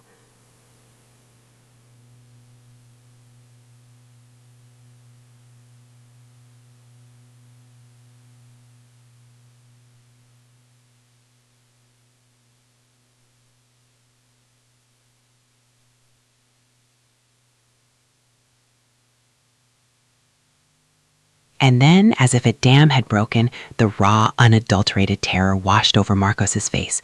It contorted, every muscle pulling taut, his eyes darting frantically like trapped birds beating against a cage, searching for an exit that simply wasn't there. His jaw clenched and unclenched, a frantic, rhythmic movement, and a thin sheen of sweat like morning dew broke across his forehead, catching the scattered glint of the party lights, turning his sudden despair into a macabre glitter. He was undone. The air in the city changed after that night, not all at once like a thunderclap, but slowly like the turning of a great wheel. The sun seemed to shine differently on the tall buildings, casting longer, sharper shadows. Weeks bled into months, each one a drop of acid dissolving the gilded cage Marcos had built around himself. I didn't seek out the news, but it found me. It always does, like a persistent fly buzzing around a wound. The small local papers, then the big city dailies, began to hum with a different kind of music. I'd see them in the convenience store, stacked near the counter, the bold black letters screaming betrayal and disgrace. A close-up shot of the front page, Santos developments under scrutiny, allegations of massive fraud. The paper itself felt cold and brittle in my mind's eye. The black ink, usually so stark, seemed to bleed into the cheap newsprint, mirroring the spreading stain on his reputation. Another day, another headline, starker still. Prominent developer faces eminent indictment. Empire crumbles. It was a slow, public flaying, each headline a lash across his back, exposing him bone by bone. Then came the silence. The kind that follows a loud argument, heavy and full of unspoken things. Paula, that sleek, polished woman whose every blink felt calculated, finally reached her limit. I saw it one gray afternoon, not with my own eyes, but through the whispers carried on the wind. Now felt like a mausoleum, echoing with emptiness. Paula moved through it like a ghost, her face a mask of furious humiliation, a thunderhead gathering on the horizon. Her jaw was set so tight, I imagined the muscles aching beneath the surface, a knot of resentment and shattered dreams. She yanked open the cavernous closet doors, the rich scent of expensive leather and silk suddenly cloying, no longer desirable, but rather a reminder of the false promises. One by one, designer gowns were ripped from their hangers, not folded with care, but stuffed roughly into luggage that, even in its haste, was still Louis Vuitton. Her fingers, usually adorned with rings that caught the light like scattered stars, now trembled as she threw a heavy gold watch, Marcos's supposed gift to her, into a pile of discards. It landed with a dull thud on the polished hardwood, no longer precious, just a weight, a cheap trinket stripped of its false gleam. She tossed it aside as if it carried a disease. Marcos was there, of course, a broken marionette, his strings cut. He followed her from room to room, his voice a pathetic murmur, a fly caught in a spiderweb, buzzing frantically for release. "Paula, please, we can fix this. You don't understand the complexities." His words were hollow, the grand pronouncements of a king whose crown had already fallen into the dust, trampled underfoot. He reached for her, a hand hovering in the air, desperate for connection, for control, for anything to cling to. She recoiled as if from a serpent, her eyes spitting fire, reflecting the dying embers of their opulent life. "Fix this? You built our life on quicksand, Marcos, and now we're both sinking, only I'm not dragging down with you." Her voice, usually a smooth purr, was raw, ragged at the edges, stripped bare of all artifact, revealing the wounded animal beneath. She was a woman who had woken from a long, expensive dream, to find herself trapped in a nightmare of someone else's making. He stumbled back, his face collapsing in on itself, a crumpling paper bag. The arrogant tilt of his chin, the self-satisfied smirk, all gone. What remained was a hollowed-out shell, eyes wide with the terror of a man watching his world crumble brick by excruciating brick, the foundation dissolving beneath his feet. He looked like a child who had built an elaborate sandcastle, only to see the tide rush in and claim it, grain by agonizing grain. He tried again, a desperate plea, his voice cracking. "Think of everything we built, Paula, our future." She paused at the doorway, her hands struggling with the weight of a suitcase overflowing with designer shoes. She didn't turn to face him directly, didn't grant him even that small measure of attention. Her voice, cold as winter ice, cut through the silence, a sharp blade through cloth. "Your future, Marcos, is a jail cell. My future is somewhere you don't exist." With a final, furious heave, she rustled the case down the grand staircase, the wheels scraping a mournful tune against the marble, leaving him standing amidst the ruins of their shared illusion. The heavy front door slammed shut, echoing like a cannon shot in the cavernous house, sealing his fate. He was utterly alone, adrift on a sea of his own lies. The silence that followed was deafening, a monument to everything he had lost: his wife, his lavish life, his carefully constructed reputation. All of it, dissolved like sugar in water, leaving only the bitter taste of truth. And then a different kind of quiet descended upon my own small world. A gentle, hesitant quiet that brought with it the sound of a soft knock on my door. I opened it to find Mariana standing on my porch, looking like a wilting flower after a storm. Her usually bright eyes were swollen and red-rimmed, her face pale, streaked with dried tears that had carved paths through the dust of her despair. Her hair, usually a vibrant cascade, was dull and unkempt, hanging limp around her shoulders. All the sharp edges, the defiant glares, the impatient sighs she used to direct at me were gone. What stood before me was a fragile girl, stripped bare of her protective armor, exposed to the elements. "Mom," she whispered, her voice barely a breath, fragile as a hummingbird's wing, so faint I almost didn't hear it over the pounding of my own heart. It had been years since she'd called me that, years since I'd heard such raw vulnerability from her. She didn't need to say more. Her eyes, wide and brimming with unshed tears, spoke volumes. The truth about her father had finally crashed down on her, a tsunami sweeping away the carefully crafted image she'd clung to so fiercely. The loyalty she'd felt, the contempt she'd shown me, it was all dissolving under the harsh light of reality, leaving her adrift. I didn't hesitate. I simply opened my arms, a silent invitation, a warm shelter from the cold winds that had swept through her young life. She stumbled forward, a broken bird seeking refuge, and collapsed into my embrace, her body racked with sobs that tore from her chest. It wasn't the fierce, angry cries of a child, but the deep, mournful wails of someone who had lost a crucial piece of her foundation, a part of her very identity. I held her tight, feeling the tremors that run through her, stroking her hair, letting my steady hand be her anchor. There were no words needed, no "I told you so's" or bitter recriminations, just the steady, unwavering beat of a mother's heart, offering comfort, offering forgiveness, a quiet anchor in her stormy sea. The illusion of a perfect father, of a perfect life, had shattered for her, And in its place, she found the unbroken truth of a mother's love, strong and enduring like an old-growth tree. Months bled into seasons, as they always do, carrying the dust of yesterday into the fresh promise of tomorrow. I watched them pass, not with the old ache in my chest, but with a quiet understanding, like a river watching the changing light on its surface. My hands, once trembling with unspoken grief, now knew the firm grip of a trowel, the gentle touch needed to coast life from the soil. My garden, once a scattering of neglected dreams, had truly become a reflection of the spirit I was rebuilding, seed by precious seed. It was a riot of color now, a painter's palette spilled across the earth. Sunflowers, tall and proud like old warriors, turned their faces to the sky, tracking the sun's journey.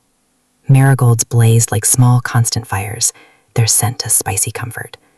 Little purple blossoms, whose names I had learned to cherish, spilled over the edges of my raised beds, a soft cascade. Bees, those tiny industrious spirits, hummed a constant song of purpose, darting between the petals, their fuzzy bodies heavy with pollen. I stood there, rooted to the earth, feeling the sun's warm hand on my skin, a benevolent spirit infusing me with its ancient energy. A faint breeze rustled the leaves, carrying the scent of damp earth and honeysuckle, a perfume of peace that settled deep in my bones. A genuine smile, not the practiced polite curve I used to wear, spread across my face, crinkling the corners of my eyes that had finally learned to truly see. My paintings, the ones born from the deep canyon of my sorrow, now hung in a small local gallery, a place I once only dreamed of entering. People would stop, their gazes lingering on the swirling colors, the raw emotion I hadn't even known I was pouring onto the canvas. I heard whispers sometimes, when I slipped in quietly, disguised by the shadows of my own renewed humility. "Look at the way she captures the light," one woman murmured to her friend, her voice a soft bell. "It feels like healing." Another, a man with wise, kind eyes, stood before my sunrise over despair, a piece filled with angry reds and breaking golds, and he simply nodded, a silent acknowledgement of a shared journey. It wasn't about fame, not anymore. It was about connection, about finding my own voice and having others hear its truth. The invitation to teach therapeutic gardening came like a blessing, a gentle hand guiding me to share the wisdom the earth had so generously bestowed upon me. Standing before a small group of women, their faces etched with their own stories of sorrow and resilience, I felt a new kind of power, a gentle strength. I taught them how to cup a seedling, how to listen to the earth's quiet heartbeat, how to find solace in the simple miracle of growth. Their eyes, at first hesitant, began to sparkle with the same wonder I had rediscovered. Sharing my passion, watching their fingers, once clumsy with uncertainty, learn to work the soil with intention, was a deeper satisfaction than any validation I had ever sought from a man.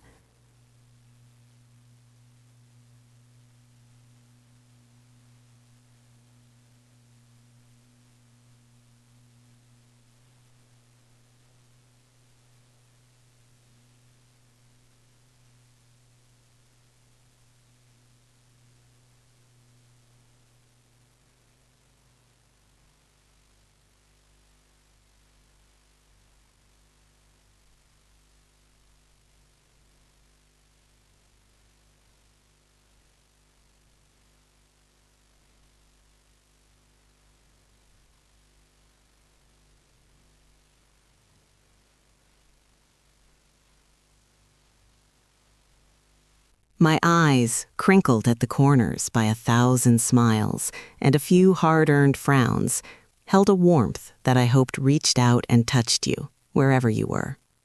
A deep, anchoring peace bloomed in my chest, a feeling that settled into my bones, chased away the last lingering ghosts of doubt. My voice, when it came, was soft but clear, like pebbles shifting in a mountain stream, carrying the weight of years, but also the lightness of release. For a long time, I began, the words unwinding slowly, each one measured. I believed my worth was something external, like a feather I needed to pluck from someone else's cap. I chased it in the fleeting glance of another, in the smooth skin of youth that society held up like a perfect mirror. I searched for it in the absence of wrinkles, thinking each line etched on my face was a mark of shame, a sign of fading. I paused, a faint sad smile playing on my lips, remembering the shadow self I used to be. But the truth, the real undeniable truth, is that our worth isn't found outside us. It's spun deep within the fabric of our own story, woven into every thread of our resilience. It's in the incredible, stubborn pulse of our hearts that beats on even when it feels broken.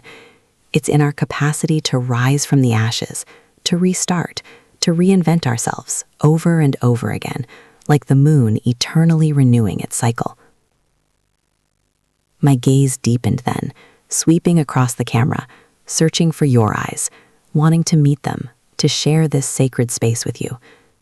It was a silence filled with unspoken understanding, a shared breath between women who have walked similar paths under different skies.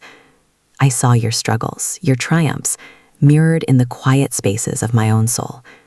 My hand, marked by the sun and the work of a lifetime, lifted slowly, palm open, as if offering a truth I had finally held for myself. Don't let anyone, not a single soul, dim the flame of your own unique light, I urged, my voice growing stronger, a low, resonant drumbeat. Don't let them tell you your wisdom, hard-won over decades, is less than. Don't let them chip away at your beautiful, fierce essence. These lines, these marks of time that trace the map of your face and hands, they are not imperfections. Oh no, my dear ones. They are the sacred geography of an extraordinary journey. Each one is a victory banner, a testament to battles fought and won, to storms weathered, to joys deeply felt. They are the stories of every sunrise you've greeted, every tear you've shed, every laugh that shook your belly. I leaned forward just a fraction, my eyes burning with a gentle intensity. Find your truth, the one that whispers only to your heart. Listen to it, honor it, and remember this, like the unwavering law of the changing seasons. Karma, whether it comes disguised as a gentle breeze or a howling wind, for good or for ill, always finds its way. It always finds its path, in its own time, with a justice that is both inevitable and utterly profound. The light around me softened, the golden hues deepening into twilight purples, a slow, gentle fading that mirrored the setting of the sun outside. The image of my face, still and full of knowing, lingered for a long moment, a silent blessing, before the screen itself began to slowly darken, drawing the narrative to a close. As the last vestiges of my form dissolved into shadow, words bloomed on the screen, shimmering like starlight, an invitation, a shared understanding from one heart to another. Let this story be a gentle reminder, a song sung on the wind, that true beauty resides not in the flawless skin, but in the vibrant soul and the incredible journey it undertakes. Share this video, like a warm blanket, with that friend who needs to validate her own powerful story. And never, ever forget, your life is an incredible, intricate map, etched with adventures and wisdom. Join our circle, share your own truths in the comments below, and follow us for more narratives of unbreakable strength and beautiful triumph.